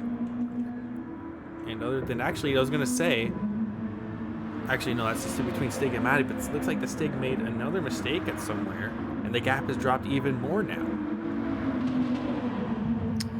Between Matty and Stig? Oh, Stig, sorry, yeah. Because yeah, before it was roughly It was roughly Seconds, 2 that lap. seconds after his mistake in the hairpin, and now it's up to 3.3. So Yeah. starting His to struggle split's here. down 2 seconds, so he's made a mistake somewhere in the first sector. It's cost him a hell of a lot of time. Again. Stig, you could be up there, man. Looking at Stig's lap times, he's got quite an interesting lap time chart. It's it looks like he's come out of the pits, done a 146 straight away. Then they dropped back to the 148s, then the 151, the 150s, then he's been back in the pits again. Then he comes out, does a 146, and then he does a 149 again. So he's coming out, nailing a lap, and then he's dropping back by about 2-3 seconds. The 146 would be his out lap, so it would be a shorter time. True, that is true. Yeah. Yeah, sorry. That's terrible. That's shocking. You can slate me all you want for that. That's horrific. And the current fastest lap is Ronald Thomas with a 148 flat, so. True. I didn't see. Yeah, sorry. I thought they were in the 46s. Yeah. My bad. You think they just gained 2 seconds over qualifying out of nowhere? Not only am I bad at driving around Suzuka, I also can't commentate the thing either. In fairness, you're doing a pretty good job. Thank you. I appreciate that. You guys do an amazing job every week. So we try our best. One thing actually, lads, just deviating from the race slightly. I always notice, I'm just going to say this, a little mid-race interlude. Everybody, you always ask how everybody else is, you know, when you start the race. How are you, Sam? How are you doing, Ruby? How are you doing, Lateral? I never hear anybody ask that. How are you doing, man? I'm doing quite good myself. Just enjoying some racing today. Got the F1 race on. We got this 2-hour endurance race, this Suzuka. I'm living the life right now. Living the life. Great. That's that. That was my only question I had coming into this. I never hear anybody actually ask how you were doing. I better check. Well, yeah, it seems like we have a bit of downtime in the race here, so let's have a small impromptu interview with you, if you don't mind. Not necessarily about you as a driver and the rest of the GR3 season, but how about you as a person? What do you like to do when you're off time, when you're not racing? Well, I've got my girlfriend, so that takes up a lot of time. Because yeah, real life has to come into it. I recently started playing the guitar as well, which I think is quite well recorded. Seeing as I went missing for 2 months, it turned out I bought a guitar and decided, you know what, I'm gonna try and become a rock star, which it's not gonna happen, but it's good fun. But yeah, that's it really, man. It's just working and Gran Turismo, isn't it? Really? That's it. Pretty much. Yeah. What about you, lad? What I mean? You do all the commentary. What are you doing? Commentary. Just commentary every day, 24/7. Pretty much, it's work. I get home and I gotta prepare the stream. I got people I got Q doing the Suzuka, the qualifying things for me. Sometimes I gotta think of corner names if we were on the track that doesn't have them already. It's preparing on the streams, all the right videos. It's the only real day I really have to myself is Saturday, and even then I try to spend that playing games with my friends. So it's a bit of busy work, but it's busy work that I enjoy. Ah, good stuff. That's an interesting question then I wanted to ask. How do you guys come up with corner names for each track? So obviously a place like Suzuka, you know, the track names are already designated, so you can't really do anything there. But say we get to one of the fictional tracks, how do you guys decide on the names of the corners? It's kind of like throwing darts at a wall how we decided to do it. When we first did corner names for, I believe it was, I'm forgetting the track name now because we never race it or ever see it race. The other one in France, that's not Saint Croix. The other one in France. I forget the name. I forget the name of it, but we raced it for the preseason opener of season 2. Yeah, it's Alsace, isn't it? Alsace, yeah. When we first did that, we figured, okay, well, it's in France. Let's try to name corners after places in France or around where Alsace is, or things in Alsace, you know, stuff like that. So that's how we kind of wanted to do that. And then when we went to Dragon Trail, I got the idea because it's named Dragon Trail. Dragon's a mythical creature. What if we name the rest of the corners after other mythical creatures? Control just made a mistake. Sorry to interject. That's made okay. a mistake there.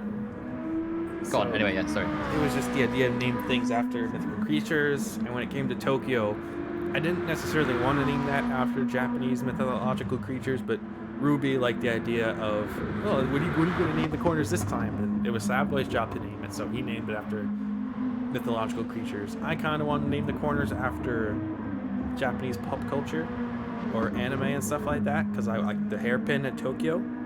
I wanted to name that one the Fujiwara hairpin, because every time, almost like here at Suzuka, the hairpin's so tight when you get on the throttle, the car slides out, kind of like you see in Initial D. That's kind of why I wanted to name it, but it was Savoy's job to name it, and he did a pretty good job naming it after mythological creatures. When we did Kyoto, it was a tough Kyoto because we have 2 Japanese tracks named after with corners of mythological creatures, so it's separating them is kind of difficult, but I tried to do my job of kind of like mixing it up and not having everything be the same.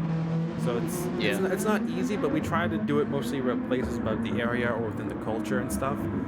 I wouldn't mind doing a track naming some corners based off of sponsors, like kind of like what you see at when you race at Fuji. So you have Coca-Cola corner and stuff like that.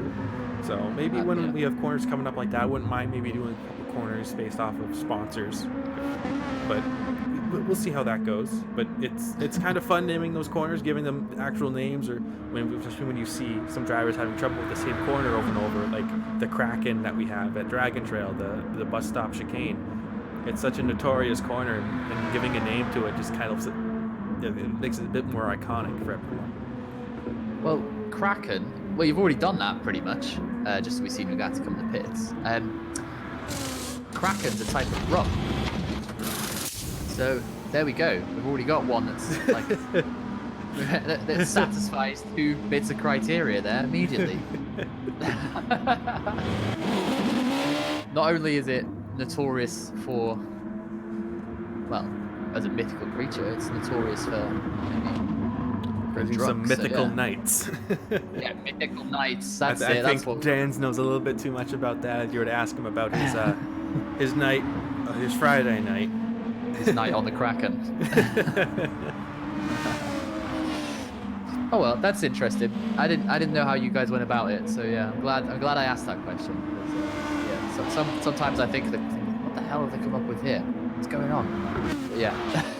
Well, as long as everyone's happy about it and it helps you go, I'm having trouble with so and so corner. You can give it instead of being like, is that turn 7, 8, 9? You kind of have a name for, like, I'm having trouble with this corner name. So it's, ooh, as Nugatti runs into the back of Kobu.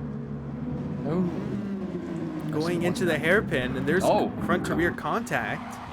Nugatti will stop to let Kobu back by, but Kobu is... Nugatti trying to get going again as well, like sliding the car everywhere. Kobu's braking point catches Nugatti off guard. He spins in the gravel trap, but he's going to wait for him to go back by. Yeah, it's an unfortunate one, isn't it? I wonder if they've been caught out by slipstream again. But the slipstream isn't that powerful in these cars. We've already established that, hasn't it? So, yeah, strange one, that. Well, they both got damage, so I think we're probably going to see them both in the pits. We're going to be so far down on Lanatron and Maddie also made their pit stops, and Pies makes his as well. And actually, the Steak will take both of them into turn 1, so the Steak will inherit second place over the pit stops of Maddie, or excuse me, Maddie and Lanatron. But they'll have new tires. So, and looking at Steak's actually Steak has new tires, so the undercut has worked to take back that second place from Lanatron and Maddie.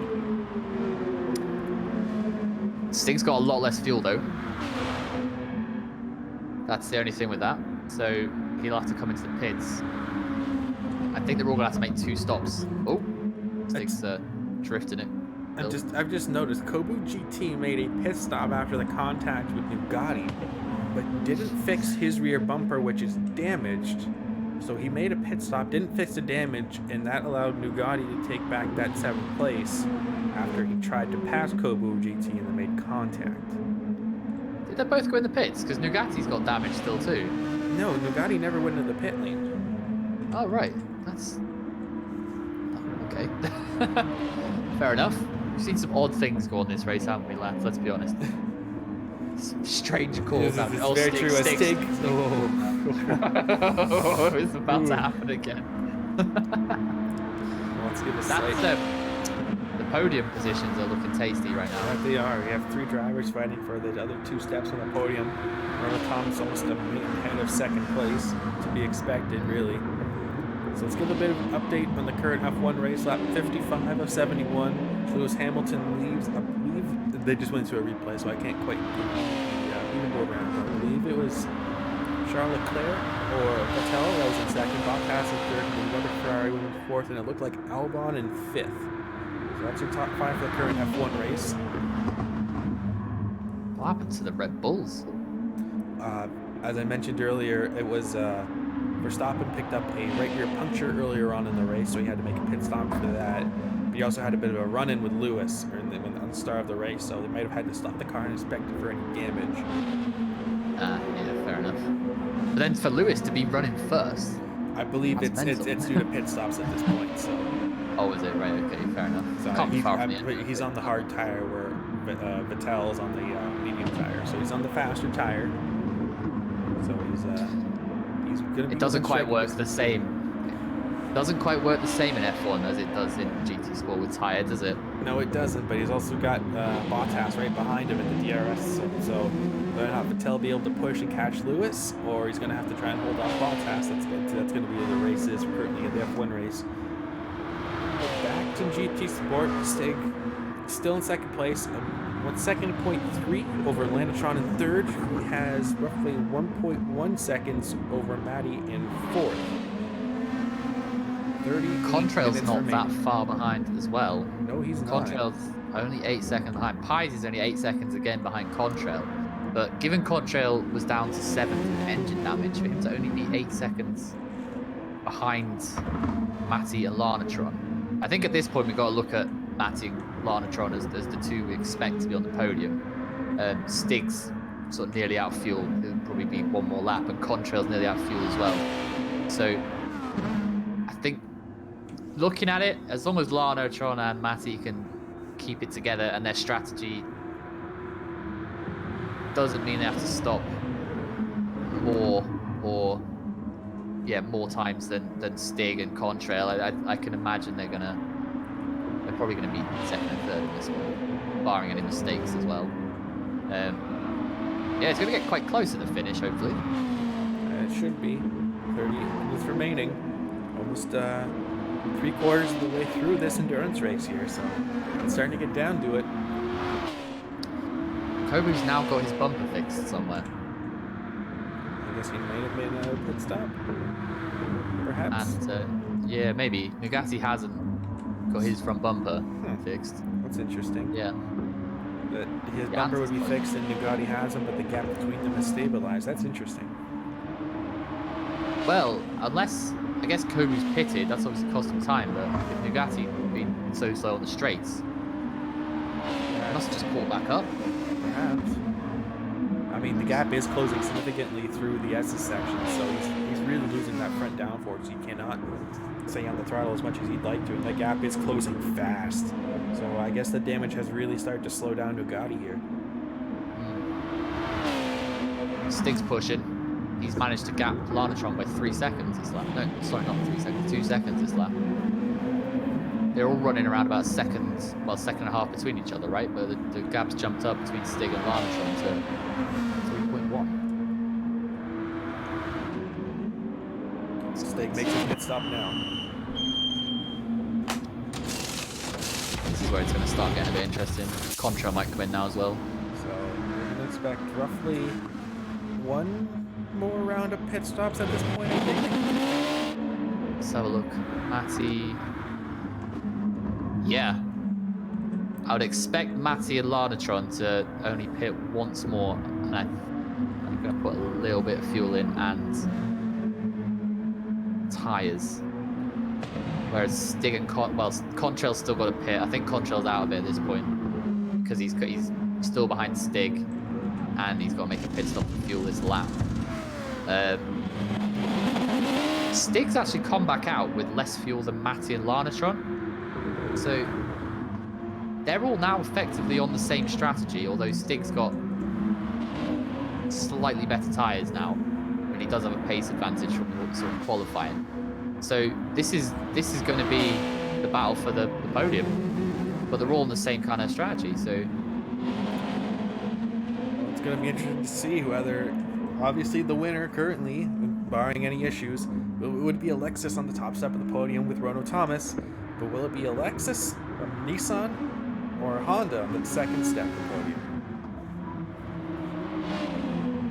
yeah, Lexus still looking pretty strong though, eh? They are. We have Pies in 5th, Contrail in 6th, so good points on scope on tap for them, with Kobu GT being the next best place Nissan driver and Nugatti being the next best place Honda driver. Yeah, Matty's flying the flag for the Nissans because they're not.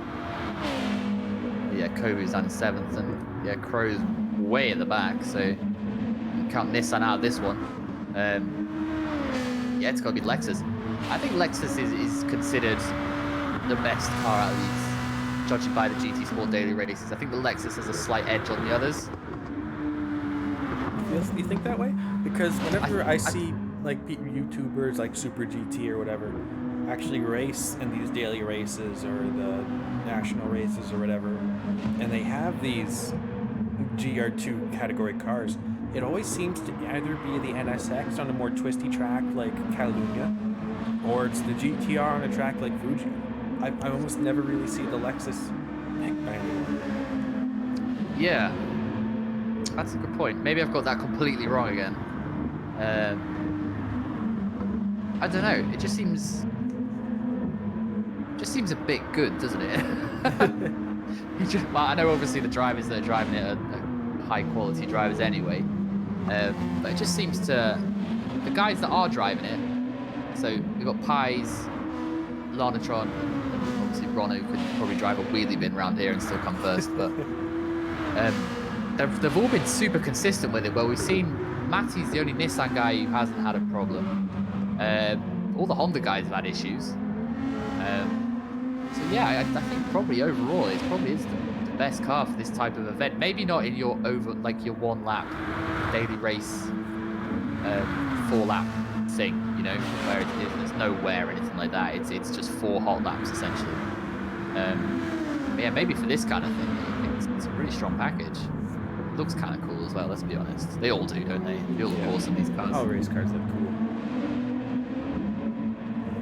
Dan's has just confirmed my point there. Thank you, Dan's. Got my back. As we see on the straight there, it looks like the Stig is closing right up to the back of Matty here. That stop gives him the better tires, so we'll see if he can hold on to it here, or if he's going to make another mistake.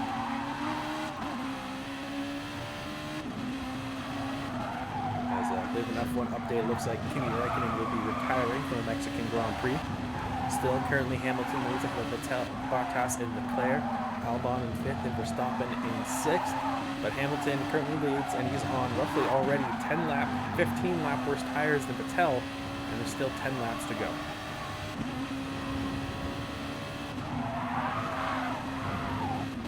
But back to the race here, GT Sport as the battle for second place. Oh! Stick! Oh! Every time we come back to the race and watch Stig, he's in the middle of some moment somewhere. Always on the edge. He closes the gap and then makes a mistake and loses the gap.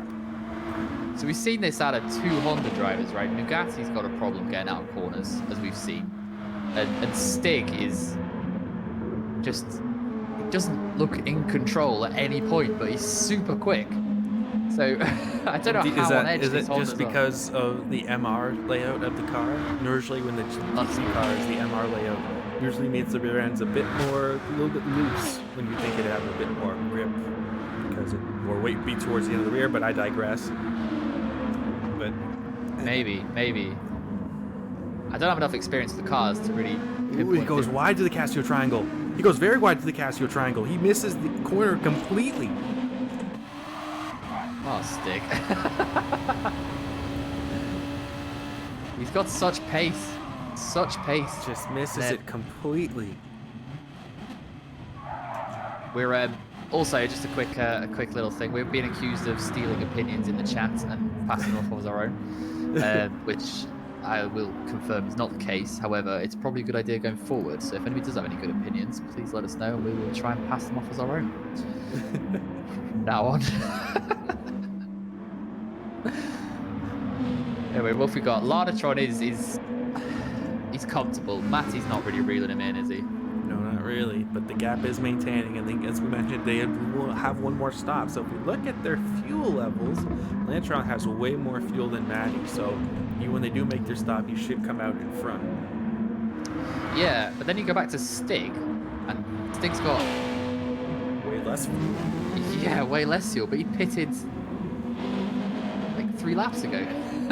But he's constantly trying to close that gap, so he's not really short shifting the car or trying to save fuel. He's trying to gain back that time, but it's not working. Yeah, it's not. But we still got half an hour to go, by the way. It's not over yet. Where's Contrail going? Contrail's fallen way off after that pit stop. 8th. Did he? Yeah. Okay, no, he just made a pit stop. That's why.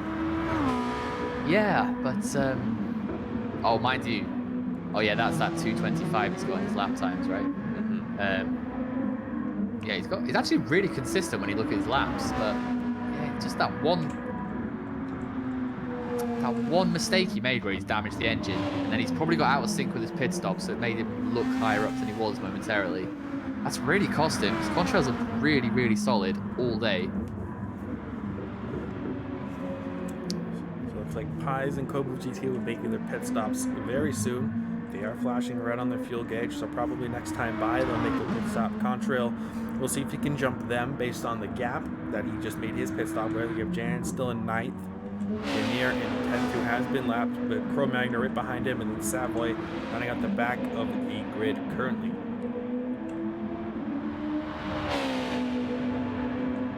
Stig's so quick. Have you seen? He was 3 seconds behind at the beginning of the last lap. He's now 1.5. Behind Matty. And as Rono Thomas makes his pit stop, but it's basically a free pit stop at this point.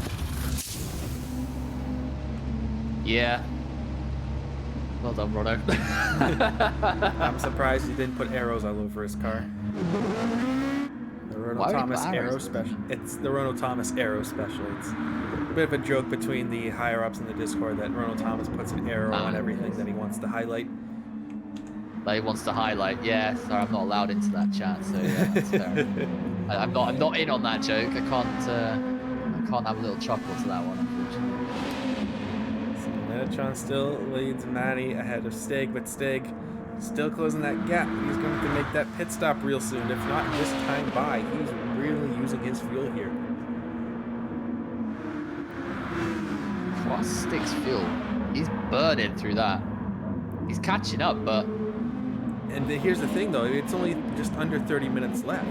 If he makes that pit stop and keeps going, which he is, He's just drifted it into the pit. as he almost threw it away entering the pit stop. But he's got 27 minutes. Unless he's going to make another pit stop.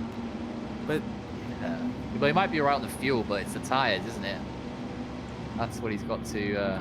No, I think tires... I don't know. How much fuel did he end up putting in? Just over half the tank? 55%. But yeah, he should be able to get to the end. It'll be close, because I think we saw earlier on in the race some of the drivers using half a tank of fuel, I believe, after 20 minutes. So...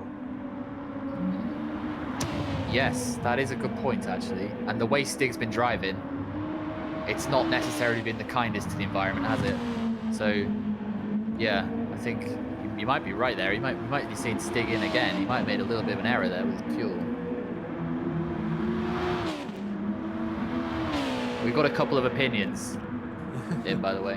I don't know if you've read them. I don't believe those are our opinions, but they're not. They are. They're well. they're not opinions if they're unfactual. One of them's definitely true, which is that I'm evil. No, I'm kidding. That's the one that's definitely. I mean, depends on who you ask. If you ask Chill Nom Nom if you're evil, yeah, he might say yes. Why would he say such a thing? I was so happy for him the last race at Saint Croix in the Group 3s. I was so well. I was more happy that I beat the Nissans, but yeah, I was happy that we did it as a joint effort. If you know what I mean. I was happy for him at the same time. Yeah, there was a lot of elation just because we beat the Nissans. But yeah, That's a story for another day. How much Stig's closing up. You see, I'm fascinated by Stig because he's just so quick, and he's like the car is just so out of shape everywhere. But he's on so the quick. ragged edge. Yeah, and his fuel usage is insane. I just don't know what to make of it at all. You know what he's driving like right now? Max Verstappen when he was new to Formula 1. You think? Pushing the car as hard as he could, not giving a care whether or not he would damage it or almost throw it away. Just push it until it doesn't push any further. He gets all the pace out of it, but he's got no sustainability. Yes, that's possibly good. True. Got El Dorado Dragons in the chat. We do. I'm trying to figure out who that is. Oh, it's not DP. Hi, DP. I was going to cut away from Stig for a second, but it looked like he was sideways going into Degna 1, so I'm going to cut back, but he has the car under control. So currently the scene is between Lanatron and Maddie for the rest of the podium position, but we'll see where they end up after this next round of pit stops, because Maddie is just over 11 seconds, or just under 11 seconds, I should say, behind Maddie. And pit lane here, I want to say, is how long, roughly, for a pit stop? They haven't been losing a lot of time. So, I mean, Stig went in there and lost about 12 seconds, putting half a tank of fuel in.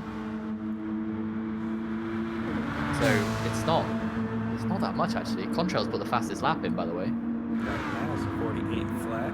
He's currently up in the 6th place after his pit stop. His next car on track will be his Lexus teammate of Pies, but doesn't seem to be closing too fast on him.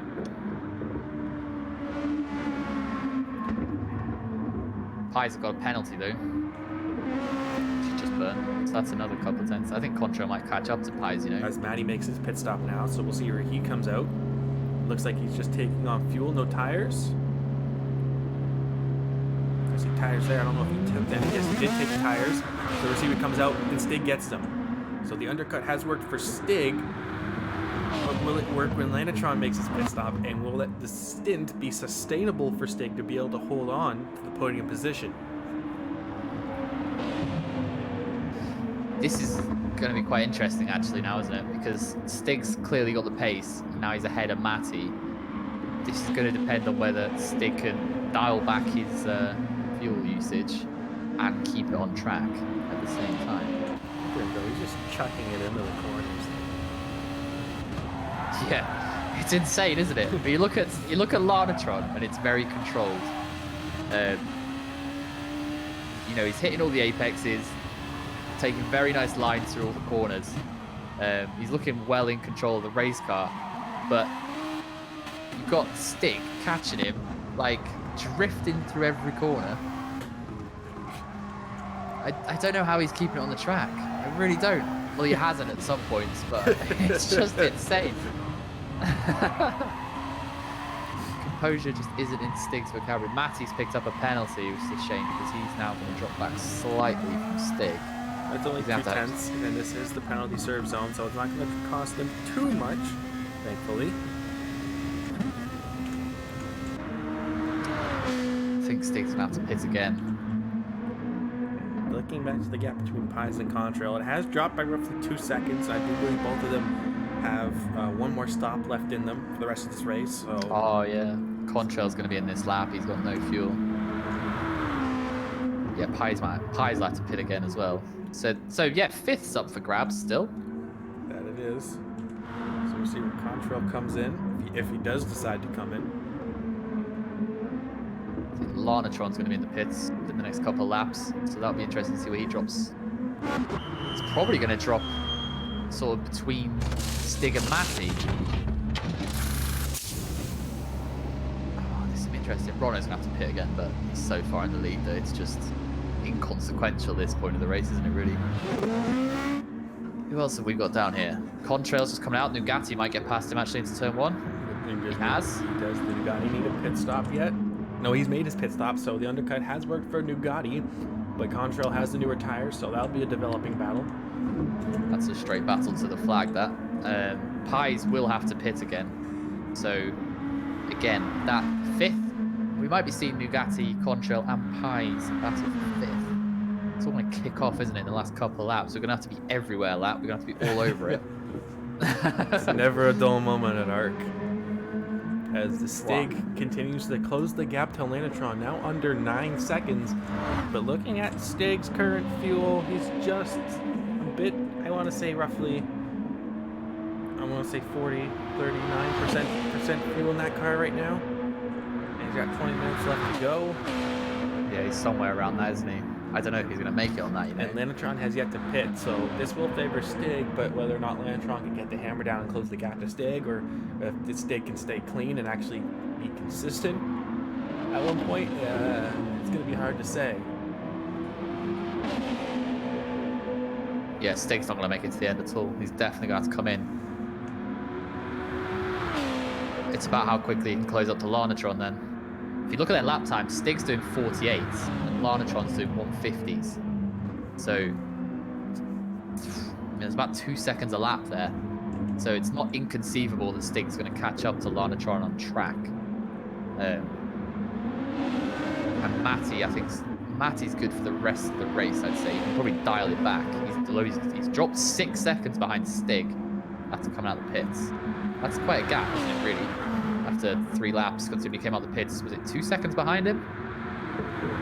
Something like that. Or Stig's drifting it again through the Degners, but it's all good.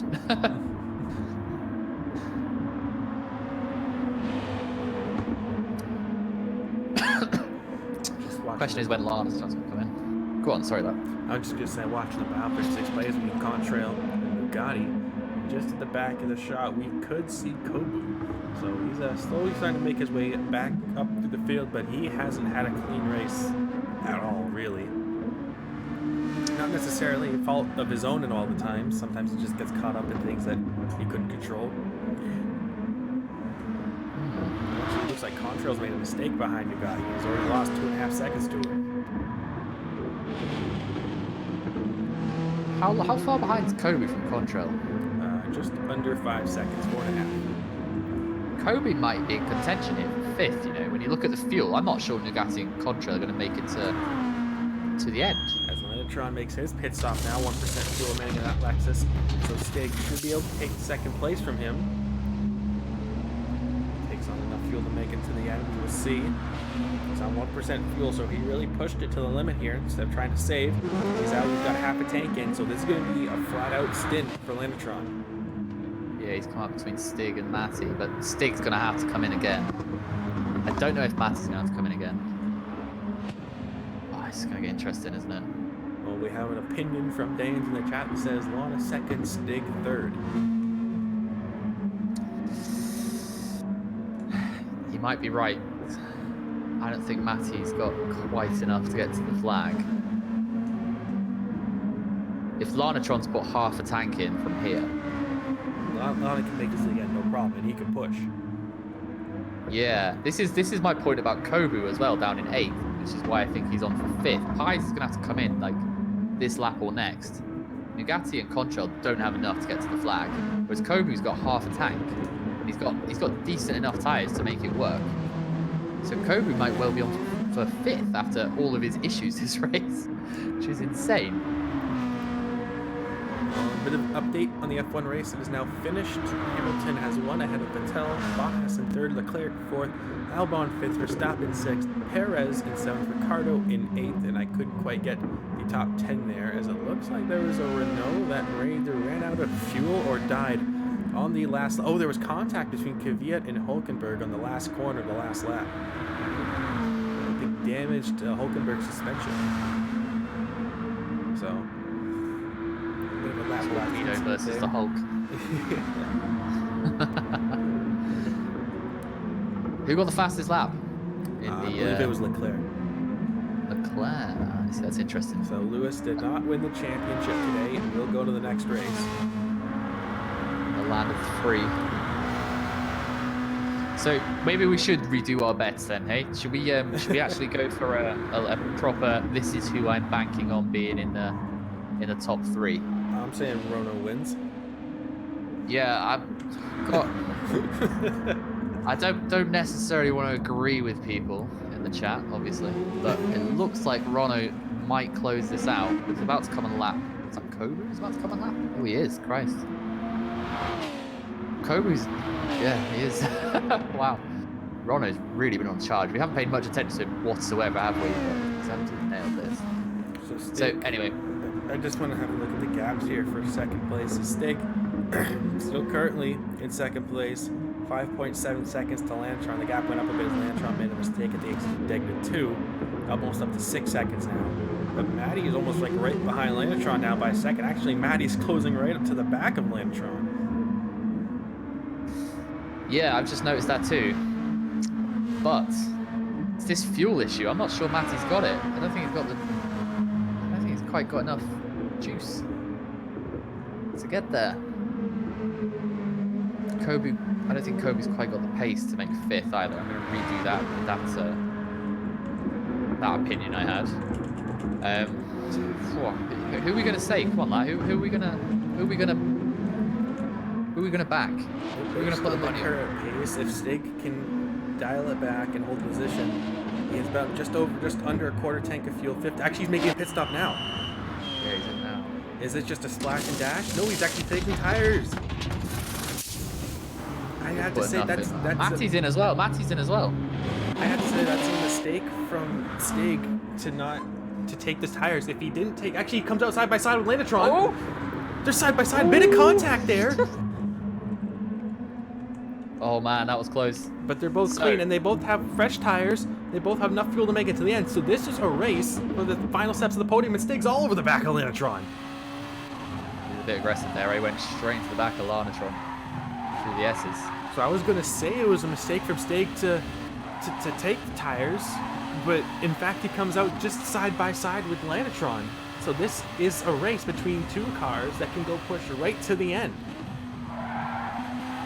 Controversial thing that's just happened though.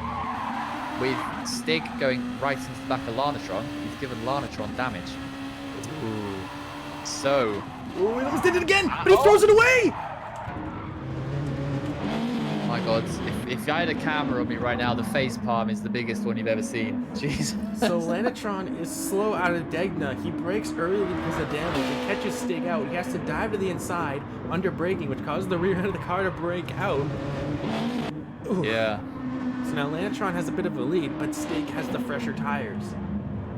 Where do we stand on this though with the Lanatron getting damaged? I mean, he's going to be down on his lap times quite significantly now. I wouldn't be surprised if there was some words exchanged.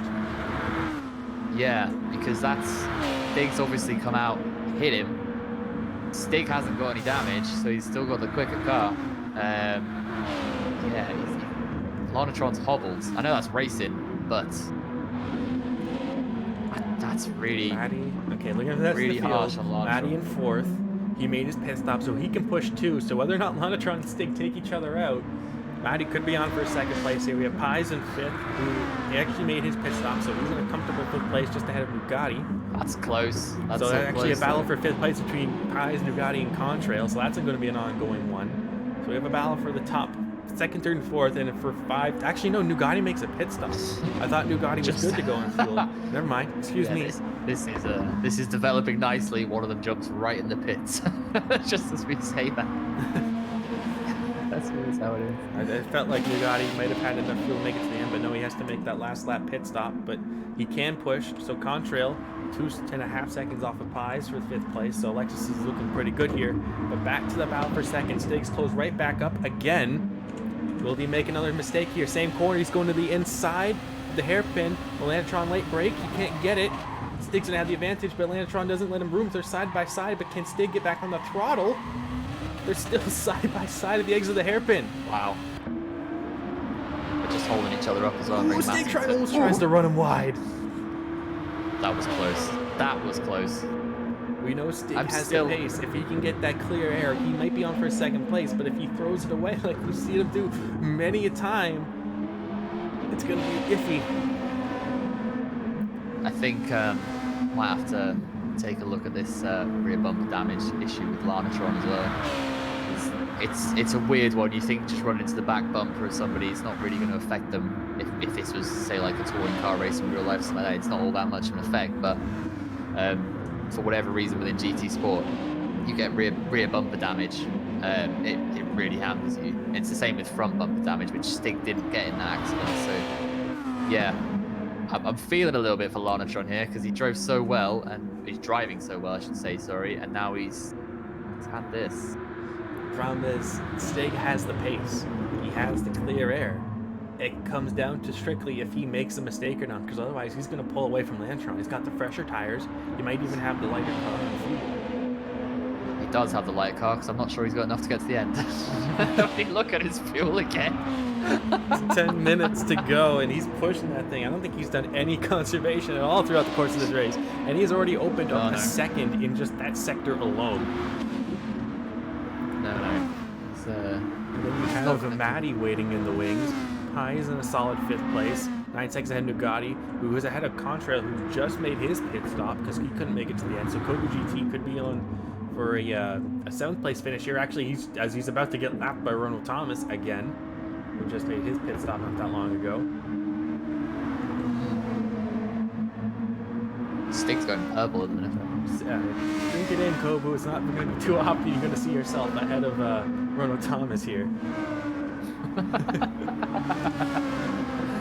Oh dear. Yeah, Matty is closing in as well. Well pointed out there by Dan. Actually, Ronald Thomas flashing the headlights at Kobu, but Kobu not moving over. He wants to try and catch Contrail. Now he moves over. Yeah, that's the thing, isn't it? Kobu's only got, what was it, 2.5 seconds? Well, it was 2.5 seconds between him and 7th place. Although Contrail's got the fastest lap, so I don't know how much hope Kobu really had of catching Contrail, in all honesty. But yeah, I can understand Kobu's frustration. Stig and Lana, or Matty and Lana, I should say, are within half a second of each other now. So that last pit stop for Matty has done favors for him. As Lanatron, he went for the undercut, but now he's got worse tires, and there's only 8.5 minutes left to go to the end here. Well, the point of podium, as long as Stig can maintain his pace and maintain his consistency, would be Stig and Matty. It's this damage on Lana, because before the pit stops, Matty wasn't. They maintained about 2 seconds between them. It's definitely this damage that's hobbling him. Stig's not going to make the end on that amount of fuel either, so Stig's going to be in the pits again for what feels like the 120th time in a 60-lap race. He has 5.5 seconds. Lanatron has damage, so it really comes down to if Matty can really push to the end. Because if Stig can last, if he changes his, it is in the pits. I was just going to say Stig could make it to the end if he changes his fuel mapping. He could make it to the end. In theory. But he'd have to go up to fuel map 5 or 6, so whether or not he'd lose that much time to Matty or Lana, it's hard to say. He's in the red. He's in the red already. He's only done 2 laps. But he's built that gap. All he has to do, he doesn't need to take tires. If he decides not to take tires, that saves him 5 seconds on that pit stop. Come in, take fuel, go out. He might come out right in front of this battle. Possibly, but then, yeah, okay, fair enough. Then he's got to get through 2 of them. He's done it the hard way here, hasn't he, Stig? Like, just constantly having to overtake people to get where he needs to be. I got a bit excited then and I jumped in, but Kobu was in the pits with engine damage, just as we were pointing out that he was getting in the way of Rono. So, I wonder if Rono's maybe helped him get out of the way a little bit there. I saw the move. Kobu moved out of the way on his own, so if Kobu had engine damage, either he had damage from beforehand, because we saw him come out of the pit lane. So I watched him from out of the pit lane until he moved out of the way for Rono. So if he's got engine damage, then he must have made a mistake somewhere on his own. I'm just trying to make Rono's story a bit more interesting than he drove away from everybody and finished a minute ahead. There's another car off in front of the field that looks like, who is that? It's 12th place of Savoy, who's actually rejoined now in the middle of the S's curve. So might be some lap traffic here in front of Lanatron. This could play into things. Somebody's hands. We'll see what happens. Will he move out of the way and let both of them by? This is the Degna curves. You see Lanatron flashing the hazard lights. Will Savoy move out of the way, or will he cost Lanatron a position here? He does move out of the way at the exit of the Degna curves. Matty gets on the throttle and not too much time lost. 6 minutes remaining. Stig's built that gap up to 8 seconds. That might just be enough, eh? So get in the pits, put fuel in, get out. Yeah, it might just be. Although it's crazy to think that Stig's I'd love to know how many pit stops he's made, to be completely honest with you. I feel like he's got to make like 10 or something. Yeah. 10, 11, Yeah, 12. I mean, it's a shame it doesn't tell you how many times he's been in the pits, but yeah, I mean, we must have been looking at like once every 5 laps or something, right? It's insane. For him to still be in second. It's pretty crazy. Ooh, Stig, I love. For a second, it looked like he was going a bit sideways in the Casio triangle. 8.5 seconds. Does he go in? Oh. He had to check up to go in. So here we go. This is going to be it. 3% fuel. Does he take tires? He does. Yes, he is taking tires. So he's going to have to come out behind Matty and Lana. How much fuel does he put in? He's going to come out just in front of them. He's going to come out just in front of them.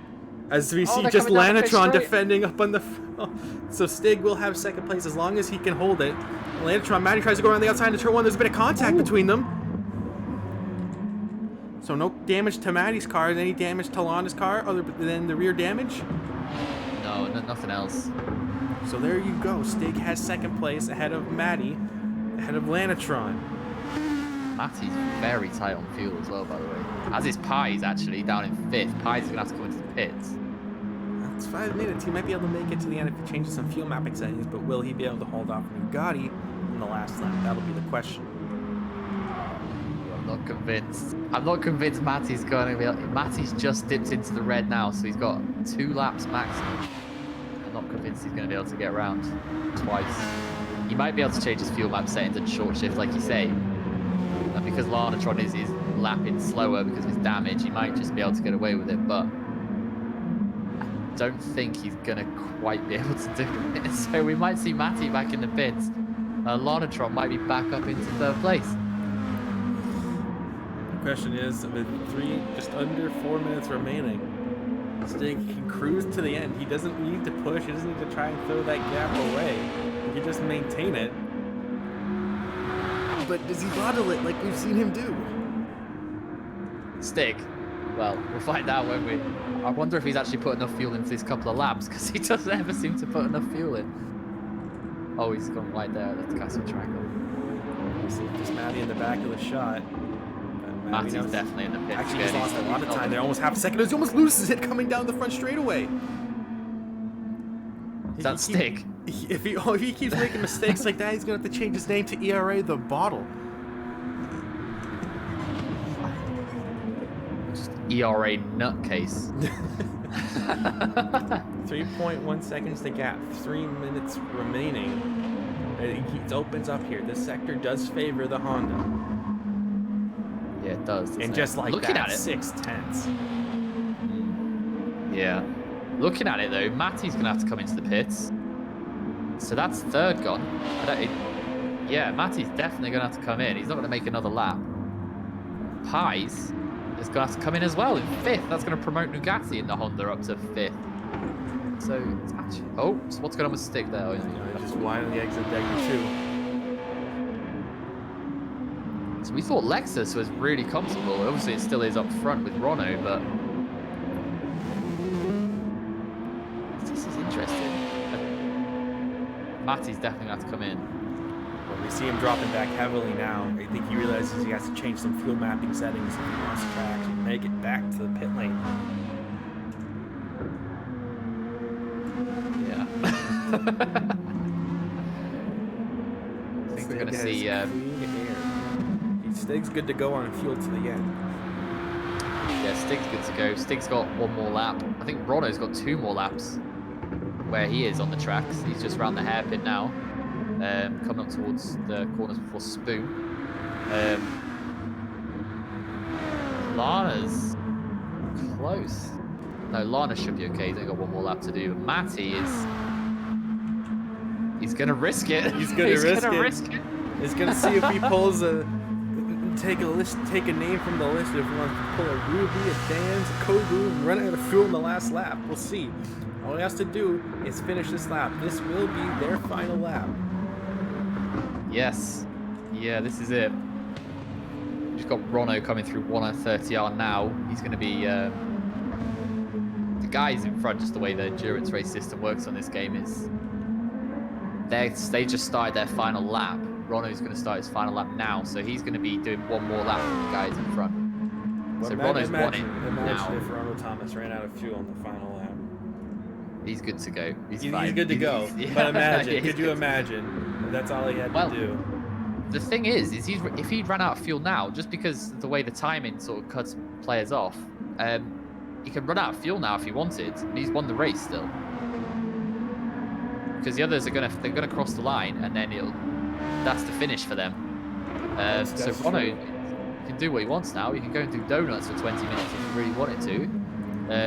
The others aren't gonna get another lap. Stig has half the track to go, and he's practically sipping fumes. Excuse me, Matty, I should say. He might have enough, you know. He might just have enough. The gatekeeper. The gap is. I was gonna say the gap is closing, but just a little bit. I don't know if Lanatron knows he doesn't have enough fuel. It's gonna be awfully close. He might run out of fuel coming down the hill, but that 2.2 second buffer might just be enough that he needs. Stig's just going through Casio Triangle to finish in second. Stig's just got half a second on the penalty. last. Half a second penalty. Who needs a chicane until the race is over? As Matty will come across the line and take that third place. He's done it. He's done it. He's just run out on the line. And Lanatron coming through in fourth. How's Pies doing? Pies is close as well. Come across the line as well in 12th place. So we have our last place finisher, Pies. He's actually got Nugatti all over the back of him. He's not going to run out of fuel here. He's going to be able to hold him off. So there's your 5th place for Pies. Good race from him and Nugatti. Rest of the field, we have Contra going to come home in 7th place. Rono's just around the Casio Triangle as well. An absolutely imperious performance by Mr. Thomas. Ronnie Tommy crossing the line now. Flashing the lights. There he is. 67 laps they got onto in the end. So we weren't far off on our predictions. Rono's we have Kobu GT around the last corner here through the chicane, come home in 8th place. Not too happy race for him, but he has a half a second penalty he's going to serve, but it's not going to make any difference. We have Jans and then Ynir will be the last 2 drivers to cross the line in 9th and 10th place respectively, unless either one of them runs out of fuel towards the end of the race, but I think it's going to happen here, most likely. Ynir's close, but he should be alright from that. So the last 2 cars to cross the line. The one driver we didn't see cross the line, Cro-Magnon, crossed the line in 11th place. So your final car to cross the line will be here, but congratulations to Rono Thomas once again, taking home another endurance race overall victory here. He is yet to be unbeaten in anything other than the Champ Series, which he's never raced in. Yeah, he really needs to step up and compete in a Group 3 championship, doesn't he, at some point? See where he actually stands against Heredia. That was a fantastic race. It was really interesting between the top 5 because there's such a variety of styles of driving there. You had Lanatron, who was super solid. Matty was doing his normal thing of being really steady and keeping himself in it to the end. And then you had Stig just going balls to the wall. Balls to the wall. Just did not care. And yeah, I mean, his fuel bill, the team's fuel bill is going to be through the roof. But he brought it home in second, so fair play. He did it. Good job to him. I mean, I guess we know now that pit stops can't compete with just raw pace. Who needs strategy when you could just go a second faster than the rest of the field, right? Yeah, who needs strategy when you can just burn fuel all day long? All right, well, that will conclude our broadcast, ladies and gentlemen. No interviews this time. I'm sure all the drivers are quite tired, and some of them probably not too happy with some of the incidents that happened in this race, but we'll be back next week for the big one. Nürburgring 24 hours. Back to our original scheduled programming of our GR3 Championship Series. Some drivers looking forward to it, some drivers not. But we'll be back for it. I am. I'm looking forward to it. Well, that will conclude our broadcast. As I mentioned, once again, ladies and gentlemen, thank you for joining us. Don't forget to like and subscribe on our YouTube channel. It means a lot to us. We'll be back next week. So once again, ladies and gentlemen, don't forget to keep racing.